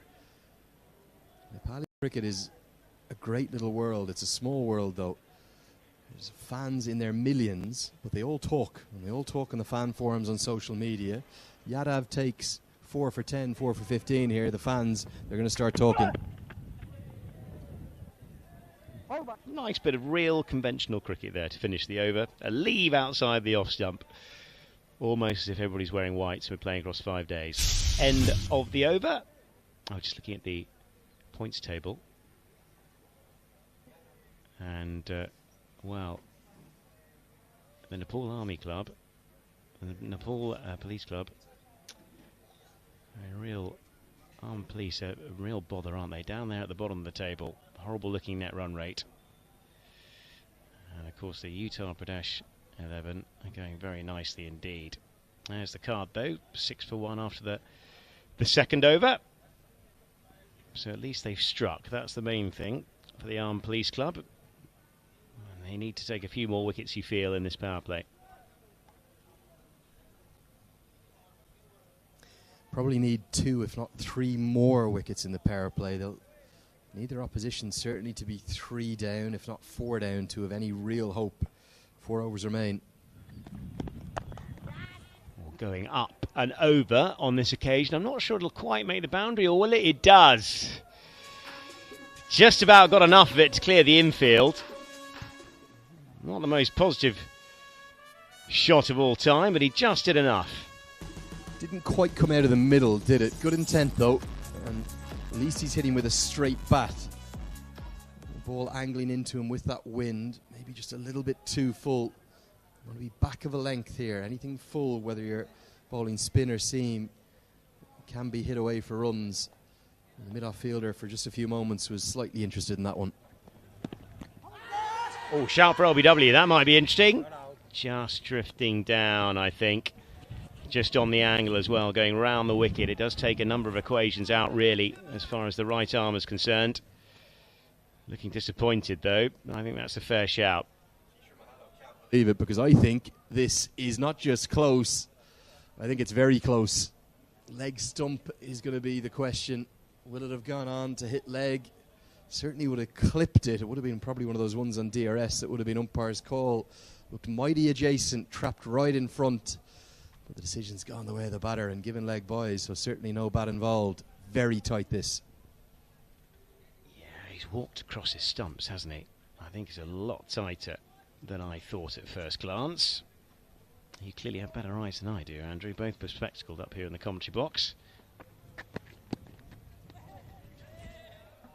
Well, that's a lovely delivery as well. Slow ball outside the off stump, a play and a miss, and a very, very, very good delivery to go after that LBW shout before. That's the leg cutter. Just the middle finger of the two-fingered seam grip that Akhada will be using. He'll just roll that middle finger down the left-hand side of the ball, impart that movement off the surface. Great execution. Good bowling. Another swing and a miss outside the off stump. These are good lines, aren't they? Keeping up the pressure. Everything within this start, despite the couple of boundaries, is just going to make the Armed Police Force look at their approach, their batting, and wonder why didn't they post 100 or 110. They gave so many wickets away between the silly run out, holing out in the deep, the poor approach, basically throughout the batting lineup. I think for me, Johnny, they're going to be looking at this total and saying, if we had 100, we'd actually be backing ourselves with the way our bowling unit has started here. Well, that's the thing, isn't it? And we did see a little middle-order recovery, but it wasn't quite enough. And the criminal thing, of course, is they left the best part of 3 overs out there.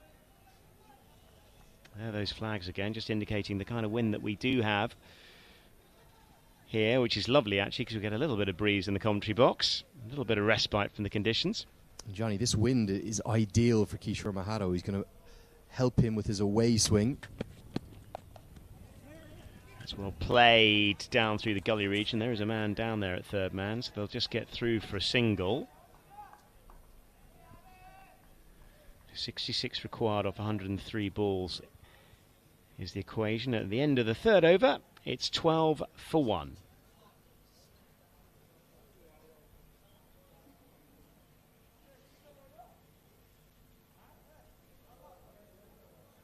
Have a little look at that card, bowling card so far.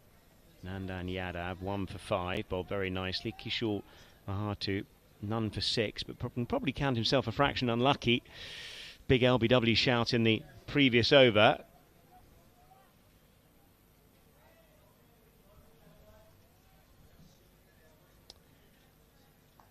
65 required in 102 balls.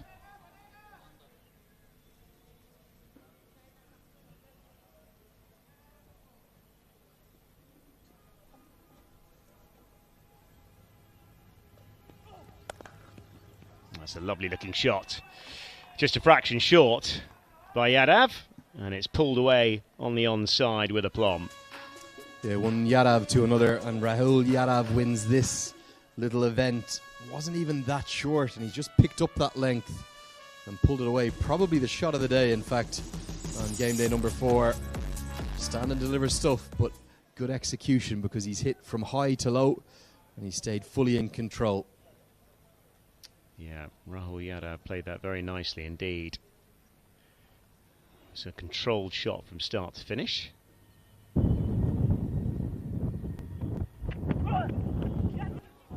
It's played pretty well actually, hasn't it?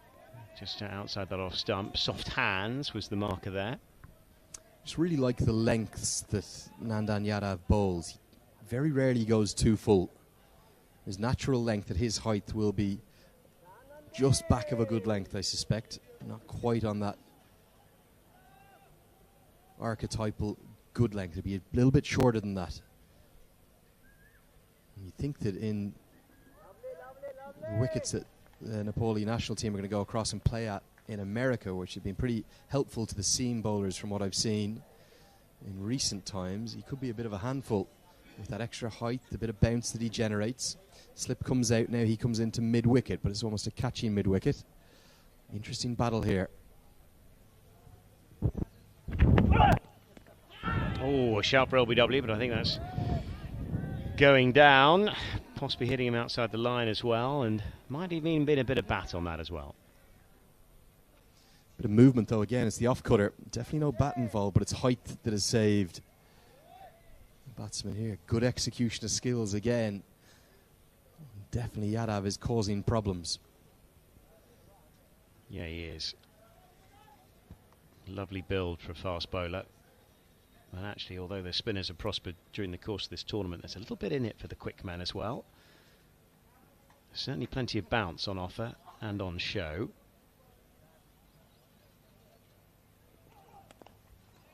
Gets one on leg stump, will work that way down. Just back with a square on the leg side. They'll get through for a little single, another run added. Even with that delivery though, I know the line he's just strayed a bit, hasn't he? He's still got the batsman hurried for pace. Miss that, you're going to be in trouble. Just that little bit fuller this time. And shape up to the left-hander now. And Yadav's going to stay over the wicket. That wind will take the ball predominantly away from the left-hander, even though Nandan Yadav's natural shape will tend to be to in-swing it to the lefty. So the slip and the gully will come in place. Need wickets, don't they, the APF? Well, they do. And this is a pretty attacking field, isn't it? Slip and gully. The men in the ring, of course. The men out just square and behind square. Oh, that is a heck of a delivery. That's a little cutter, isn't it? That pitches outside off stump and darts away from the left hand. A lovely bit of bowling. Yeah, he's going from probably delivering his full pace deliveries in and around 80 miles an hour, 130 kilometers an hour. And then these change-ups, the off-cutters that he's bowling, which is the only change-up we've seen from Yadav, they're not just significantly slower through the air, but they get even slower off the pitch. Turn out to be almost impossible to play. Almost got a chance to play a couple of shots at that. And prodigious movement as well. High skills. Played nicely. I'll think about a single. Yeah, nice change of angle. There's been a predominance. End of the over, 17 for 1 after 4. But just the kind of modern way in which right armers go round the wicket to the left-handers. It's really become a kind of a sort of vogue of the last sort of 6 or 7 years across all cricket. Yeah, it certainly has. I don't think it's going to be long until we see spin introduced. 4 overs a seam. May well be now that the APF captain Pradeep Bairi will turn to his first of his spin options. And it's going to be the diminutive Bipin Khatri, who is the man I was talking to and telling you about the story that he doesn't like playing on wickets that turn too much. So let's see as to how he goes. certainly are helpful conditions, and I'd like to see a really attacking field, particularly for these remaining 2 overs of the power play. Don't just get your 7 outfielders in the circle, get them into catching positions as well. Yeah, pressure. They've got to exert as much pressure as they can. They've got a surface that they know is not going to be straightforward by any stretch of the imagination. And we've seen the slower men bowl so well through the course of this tournament. Rarely playable at times. It'll be very interesting to see what we see here in these couple of overs of the power play, because we have plenty of pressure, slip in place as well. Not a great deal of turn as that's punched down the ground. They'll get through for a simple single. It's a split field for the right-hander, long off and deep backwards square leg. But for the left-hander, both fielders in the deep will be on the leg side. Lokesh Bam, who was at long off, he'll turn into the long on fielder, and a deep mid-wicket will go into place. So if the left-hander wants to take on the offside field through the air, he'll be guaranteed a boundary if he can get it over the 5 fielders in the ring. Yeah, short is where you don't want to be. And it's just manoeuvred backward a square on the leg side. They'll get a single, but that's a pretty poor delivery considering. We've also tended to see the spinners that have succeeded the most not be the ones that have bowled it rapidly into the wicket like that one was there. It's been a good spinning pace, probably in and around 50 miles an hour, landing on a good length that's got the most reward. That's a better shot. Lovely shot. Too flat outside the off stump, and well, just laid a bat on it, and it ran away through extra cover for 4 runs. I think this was the attempted arm ball. You can see on the replay, just too flat. Turning it into almost a seamer's pace with the way he's delivered that one. You can see here, yeah, definitely the attempted arm ball. Too short, punished into the offside, and he's going to reinforce that offside field. Just 3 fielders now on the leg side. Fine leg in the circle, mid on and deep backward square leg. No mid wicket in place. Better delivery, but worked away on the onside. I'll get through for a simple single. They can't really even afford those, can they, at this stage? They need to be putting on a little bit of pressure.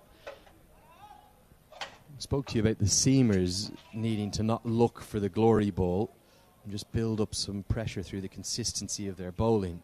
It's the exact same for the spinners, and Khatri has started reasonably poorly, to be frank.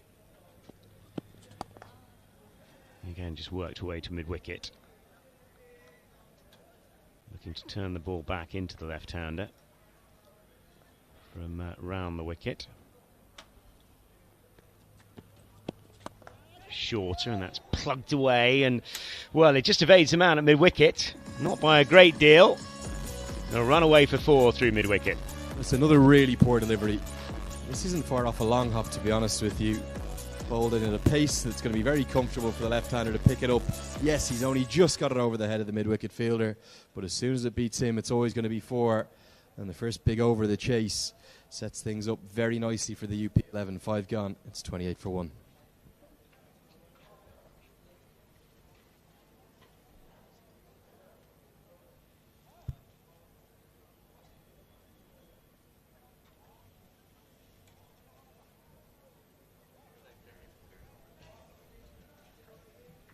So pace will continue in this power play. Nandan Yadav, who's bowled pretty well so far, up from the market end. 49 in 90 is the requirement. A little look at a very confident UP11 bench. Up there, many sunglasses on. Looked like a side in the ascendancy, and that's understandable.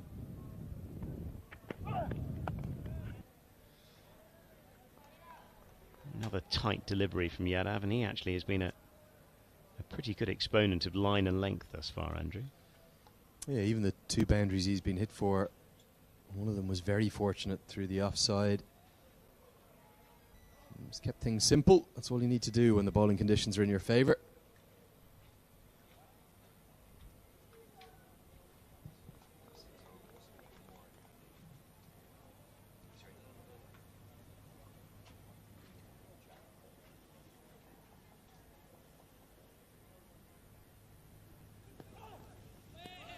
swing and a miss outside the off stump. Poor shot under the circumstances. Beautifully bowled though again. He was flirting with that corridor of uncertainty. He was a little fuller this time, so the batter got drawn into the drive. Didn't make any contact, and Pradeep Airee continues. That's his natural shape. It's always going to be away from the right-hander into the left-hander, and Airee gets drawn into the attempted thrown stumping to make it look a little village after what was a lovely piece of bowling.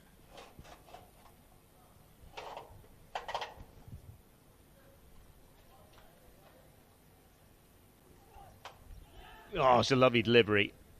Just the break back outside the off stump, striking him outside the line, but it's another nice variation from Yadav.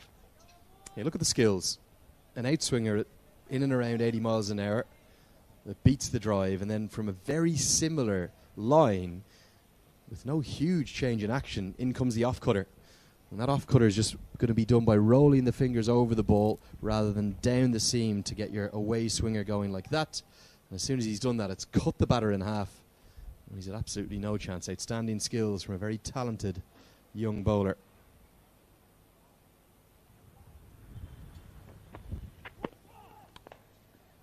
Oh, big haul away on the onside, and it's a fraction too full, really. And it's capitalised on as it disappears over mid-wicket. A couple of bounces and 4 runs. Yeah, with that boundary, you just feel like any potential of a massive upset might be disappearing. Too full. The first half volley he's bowled, Nandan Yadav shouldn't be looking for that length. I'm not sure why he's gone for the block hole there. And he's ended up paying the price. It's been picked up into the leg side and runs away for 4. Yeah, that's the length you want to avoid. It's okay if you've got a bit of protection at the back end of the innings and the death overs. Certainly not the first 6, because it's one that the batting side can exploit. No question about that.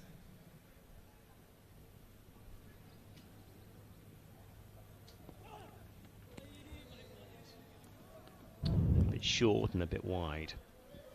A good pace though, really bent his back. There was almost a yelp of frustration, wasn't there, from Nandan Yadav, because he realised he just let all the pressure be released after 3 good dot balls to start the over. He looked for the Yorker, was punished for it, and ends up with probably the quickest ball of his spell, beating the attempted slash through to Airee with good carry.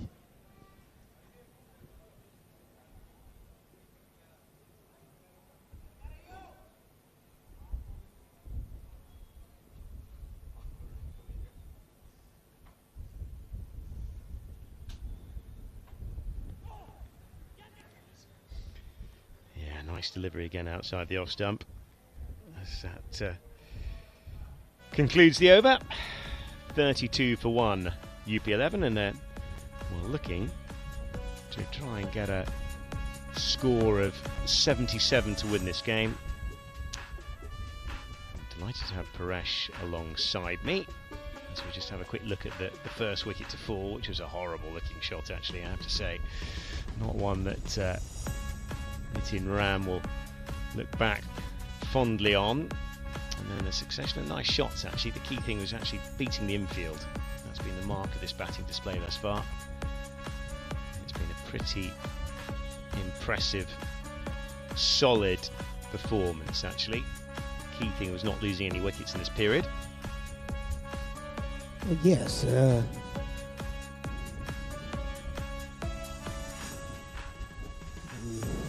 Look at that attempted catch. Went to the boundary for 4 runs.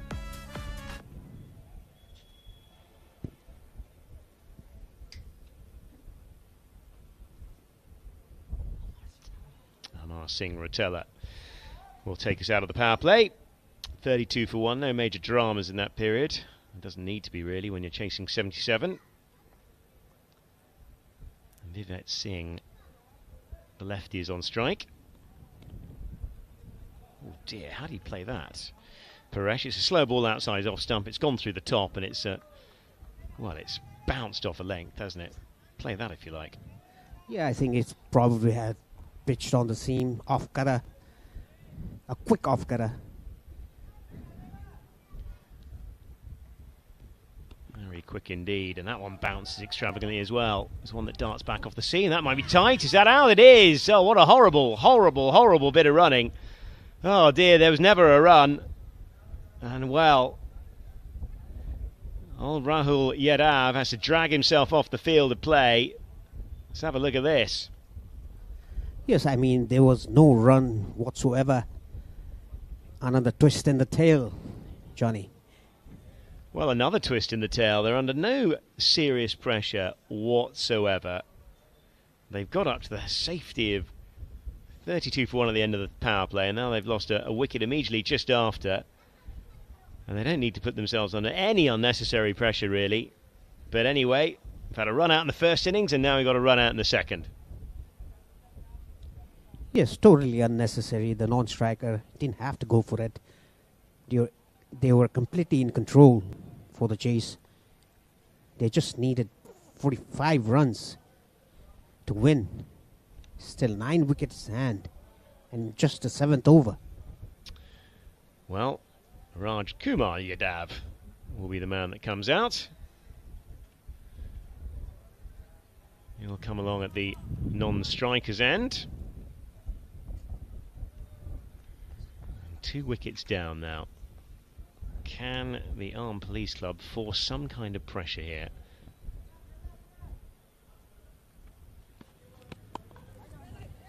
Another back of a length ball just pushed into leg side. They will get through for a quick single on this occasion, and a little bit more of a safer one.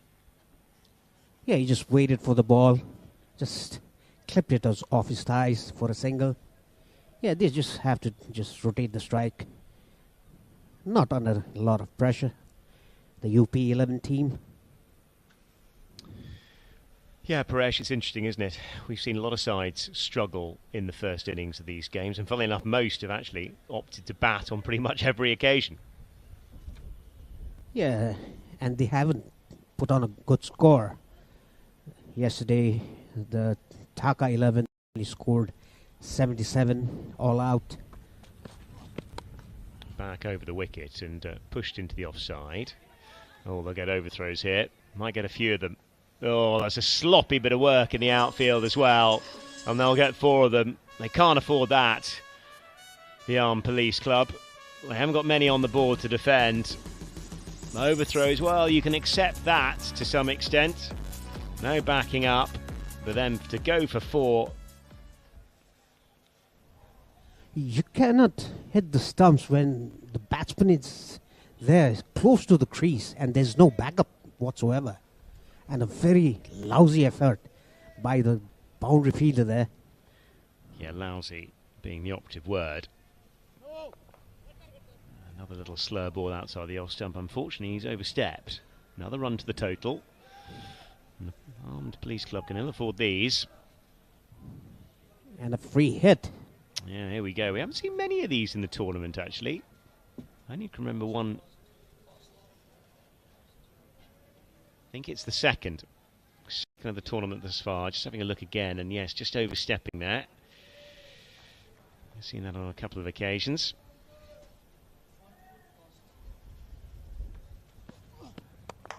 And it's a slower ball, and it's punched down the ground. They'll think about a single. I think better of it. There's a ricochet.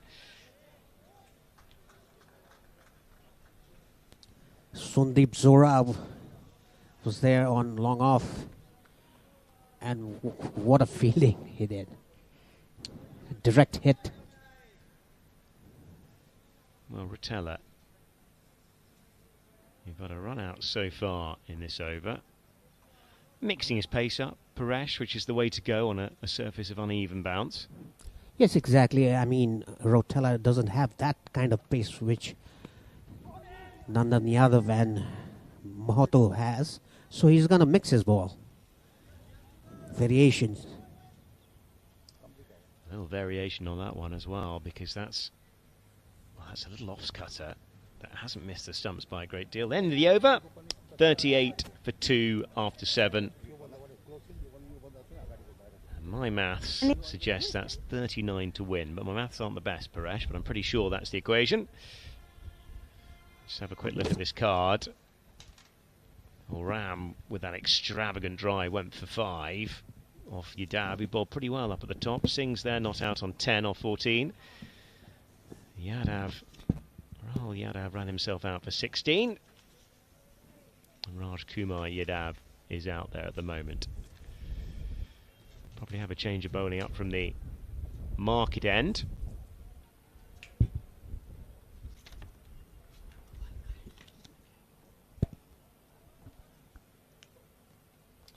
Buhan Kaki is going to take over up from the market end.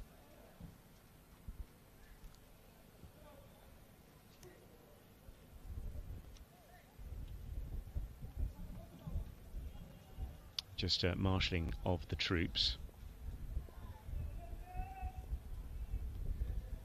Yeah, Bhuvan Karki used to be a very good left armour. Nudge into the onside. Yeah, Paresh, tell us a little bit more about his capabilities and how you think he's going to go about this set of overs he'll bowl now. He'll have to mix his pace, use variations, use the crease as well. Wide of the off stump, and that's laced away. Through backward point, there is a man out there, so they'll just get through for a single.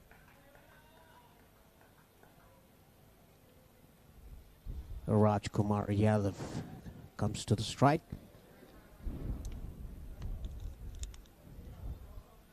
Well, the body language of Armed Police Force is very low. You should cheer. Cheer each player. The bowler, support the bowler. Yeah, they haven't backed each other in the field either, which they'll be disappointed at. Slip in now with Sandeep in there. Just tentatively played in the offside. Very difficult though, isn't it? When you haven't got anything on the board whatsoever, you almost feel as if you're just going through the motions out there. Yeah, that was very watchfully played. Played it late. Again, they're not in a rush. They're in a very comfortable position. The UP11. They can afford a few dot balls. Yeah, run rate not a problem. Run rate they're going at will get them comfortably home. It's played late, isn't it? Waited for it and played it with soft hands, Paresh. Yeah, you have to play with soft hands and play it late. It was a sharp turn there by Bhuvan Kaki. Only 1 run given of his first over. This is the 8th over.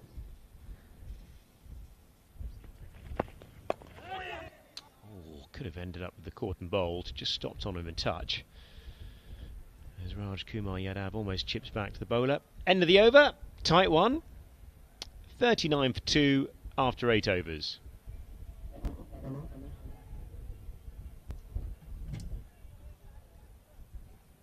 Here's the bowling card. Nandan Yadav 3 overs, 14 for 1 wicket. Bhuvan Kaki 1 over, 1 run. Very good start by him. Amar Singh Rotella 1 over 6 runs. Kishore Mohoto 2 over 6 runs, and Bipin Khatri 1 over. He's given a bit of a run, 11 runs, a bit expensive. Yeah, very difficult. Got to take wickets early. Just a couple so far. Just a further 38 runs required. And all these two have to do is kind of tick their way through proceedings. And Rutella batted quite brightly, didn't he, in the batting innings? But it's been it's been a disappointing campaign so far for the Armed Police Force, really. Relaxed looking at the UP11 dugout.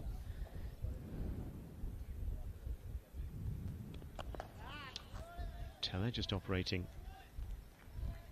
around the wicket again. Vivek Singh playing on 11 of 17 balls, and Yadav 4 of 8. No hurry whatsoever. The current rate is 4.78.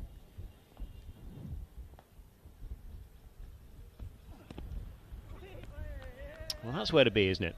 He's just bowling, just taking the pace off, bowling outside that off stump, a couple of bounces through the keeper, and the ball never really arrives, Paresh. Yeah, he bowled a very slow off cutter this ball. The batsman didn't have any clue about it.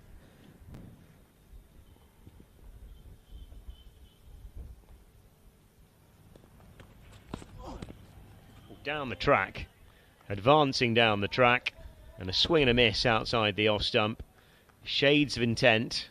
Not really what the match situation requires, it's safe to say. Yeah, 3 dot balls already in this over. And he bowled a very fast off spinner, I think.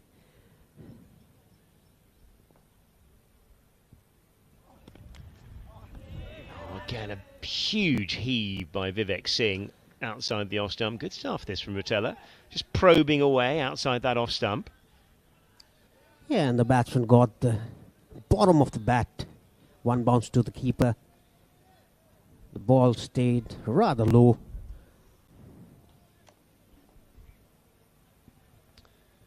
Yeah, the bounce has been variable. Well, you suggest it'll continue to get even more variable as this tournament develops. I think the approach has been the problem in the first innings. And actually chasing almost looks the easier suit.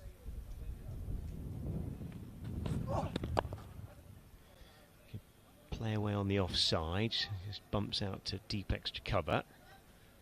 I'll get back.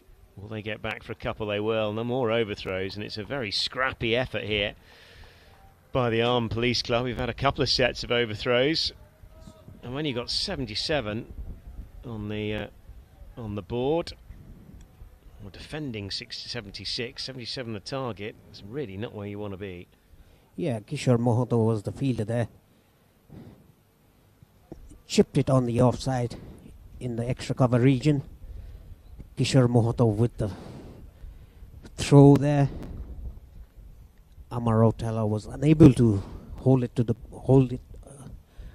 ball. It was rather very quick throw. Works away on the onside. No single on that occasion. And it's been a good over, actually, just slightly spoilt by that overthrow. And that's the end of the over. 41 for 2. The target a further 36 in 66 balls.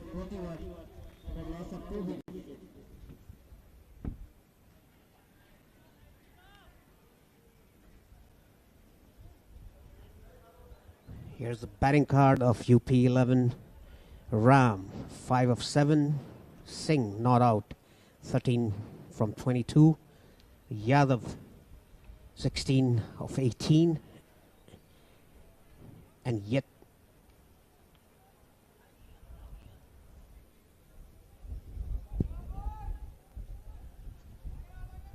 yeah, and there's that Armed Police Force card. Naran Yadav, 1 for 14 is the highlight. The run out is the other wicket.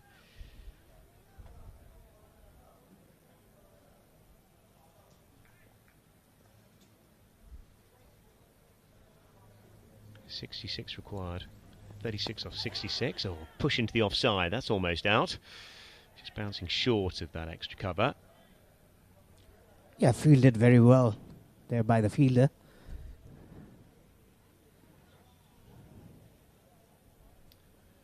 And Bhuvan Karki operating up from the market end. Looking to go inside out and doing that quite effectively, just pushing that up to deep long off. Another single to the total. It's just a matter of 6 sixes if you see at the required runs. Well, that would be handy, wouldn't it? Yes, Paresh, yes. 6 sixes, get us over the line. Yeah, the run rate required is 3.28, so I don't think that's going to be a particular problem in this game. Just gentle tick these over. Current run rate is 4.5. Just thinking about putting another man out on the leg side, just behind square. Sweep. Gets it away. They'll get through for a single as there is a man there at fine leg. Yeah, we always say that the low totals are very tricky. you never know what might happen. Well, the UP11 are going very smoothly for the chase. Dropped the current rate. Pushed away on the offside.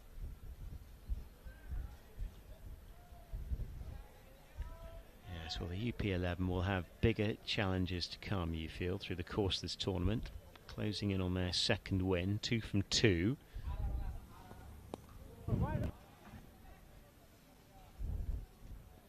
That was very well played. Played it at the last moment, but straight to the fielder.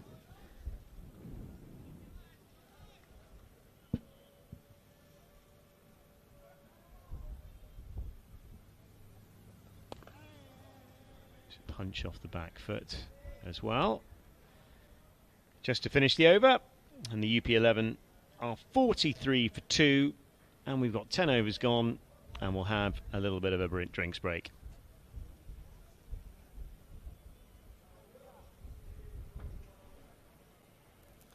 Just have a little look at the highlights across the drinks break. That was a nice bit of fielding, and that was a lovely looking shot.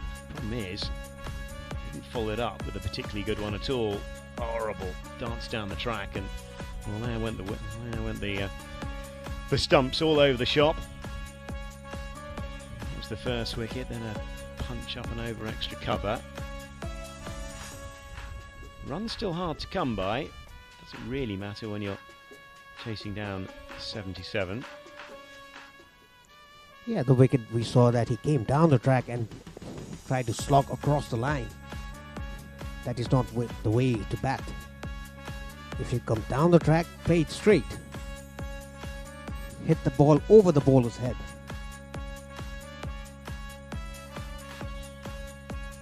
A few swings and misses outside the off stump. Yadav actually was really impressive. A little bit too full on that occasion. And this, I think, was the run out. Well, it was a sharp bit of work at backward point, but it was a horrible bit of running. And he has to go careless. Oh, these are the overthrows, I fear. Which a sloppy bit of work with the boot, wasn't it, down there? There's the card. 43 for 2. Yadav not out on 5. Singh not out on 14, and we'll take a little breather. I'll be back in a second.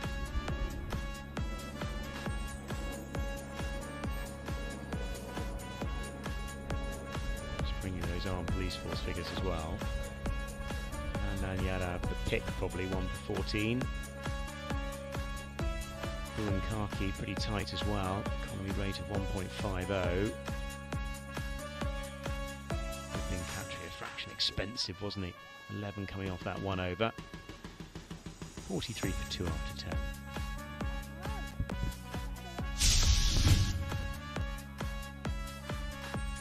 And there's the points table. Group A, CR11 of course 2 from 2. Push Sports Delhi. Well, they've got 2 from 1 at the moment. Group B, Paul Army Club. We've got 4 points from 2 games. And the UP11, well, they're in second place in a very good position as well. Just the 2 from the 1 game, but they're very likely to get another win here, which would catapult themselves into the semi-finals. Very solid effort indeed.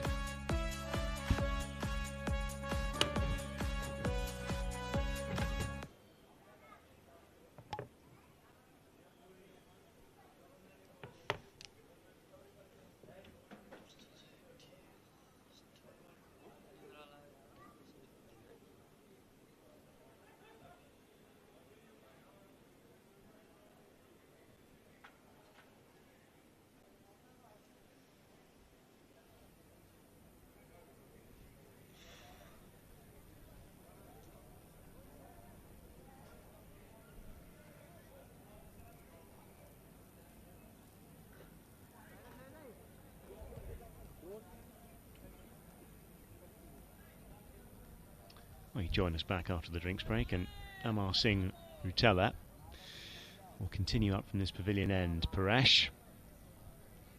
And well, the UP11 have been very, very good, and it will look well worth their win, and we'll see them in the second stage of the competition. Yeah, not a big ask. 3.4 the required rate.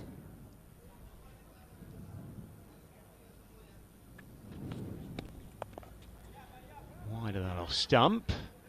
They get through for a tight single. Oh, that would have been another run out. Oh, if that was a direct hit, I mean, all sorts of problems. Lokesh bumped the fielder there. Was very quick to the ball. Pick it with one hand. Rotella couldn't get the ball. A very quick single. Rather, it was unnecessary, the single, I must say. No, he couldn't take it cleanly. That was the problem there. Really should have been a routine run out. And they can't really afford those kind of opportunities to go begging. Rutella back over the wicket. Nice shot into the onside through mid-wicket. Yeah, nicely clipped off his pad. That was a quicker one by Rotella. I think he was going for a Yorker. Yeah, I've been quite impressed with Rutella so far. Now going to operate round the wicket to the left hand. That's been his mode of operation so far. Just bobbled off inside edge and pad, I think, into the onside. There is that off spin that he bowls, running into the wicket and bowls off spins. Well, to be honest, I think that's the, you found actually, Flykengal is wonderful, but actually this kind of wicket, it's fast turn, isn't it? And you might as well get it down there as quickly as you possibly can, because it's going to grip and it's going to bounce. We've seen that for the quicker and the slower men. That's a better single. Through the offside, they went immediately, found the gap. Yeah, well played by Singh. Only 31 needed now. Yeah, when we played against Iran in the ACC Trophy in Malaysia, Sakti Gochan, the guy, the legend of Nepali cricket, the guy you met the other day.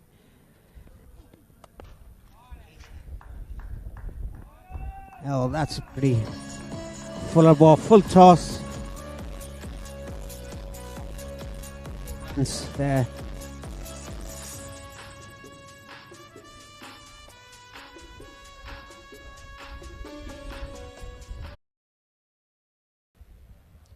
The arm police goes 4 and now 6, the only 6 of the chase. Thuds over the advertising hoardings. He's going to finish with 29 not out, and it was all too easy for the Uttar Pradesh side. They've won by 7 wickets. Yeah, IPF 2 matches played, 2 losses, and the UP11 2 matches played, 2-1.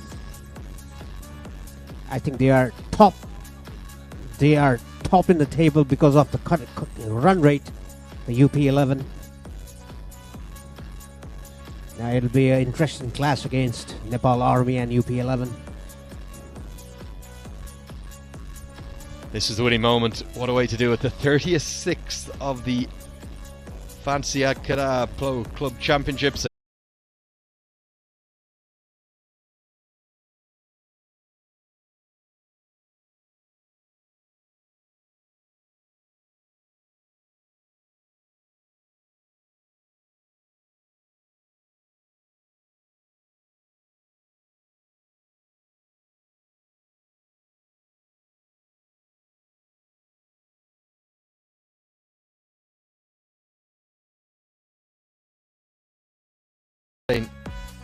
Let's take a look at the best of the highlights from the batting. Yeah, very good shots played there. That was a very good shot over mid-off for a boundary. Played it with full face of the bat. Yet another pull shot. This was guided down to the point boundary for 4 runs. Another good batting there. Played it on in the air. Another good pull shot of Bhuvan Kaki.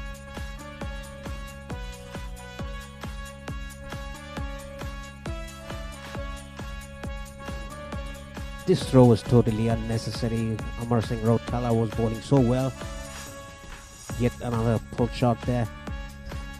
The back foot. Our next match, win against Army, continue games. So you're definitely into the semi-finals. You must be delighted to progress in the competition. Competitor is tough and target is the final and champion. And all round a brilliant performance with the ball. The ball is Prince Sai, Dev Prakash, Tejas, Vipin Chanda, good bowling attack, and continue in the next match. Well, thank you very much indeed, and go well in your final game in the group, and congratulations for getting into the semi-finals. Well done, Mr. Hussain. And now I'd like to welcome our special guest today, who is Mr. Harry Badwa Thapa, the President of the Cricket Association of Ru Bondi. Harry, you're very welcome, Mr. President. Lovely to have you here. And he's here to present the Man of the Match Award trophy. And well, with his 4 wickets for 11, he's had 8 in the tournament thus far. It's Prince Shahi.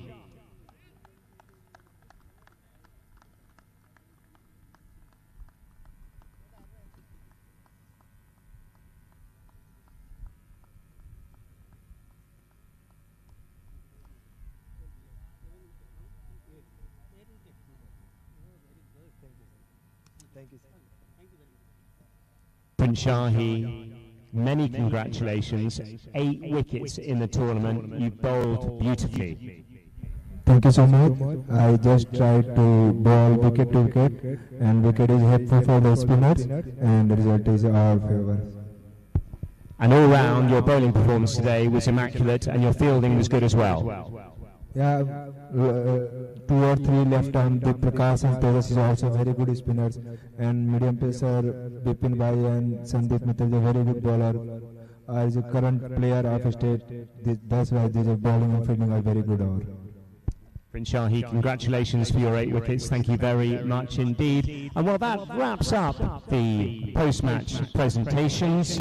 And just to say that the UP11 have won 2, they'll go through from this group, and we'll be up with match number 8 a little later on in the piece.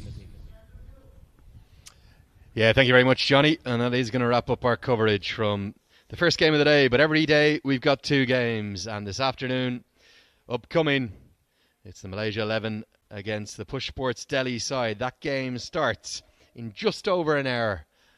Local time, we'll be back on air with you about 10 minutes before the start of that game at 1:50 p.m. live here on AP1H2D. Do come and join us then.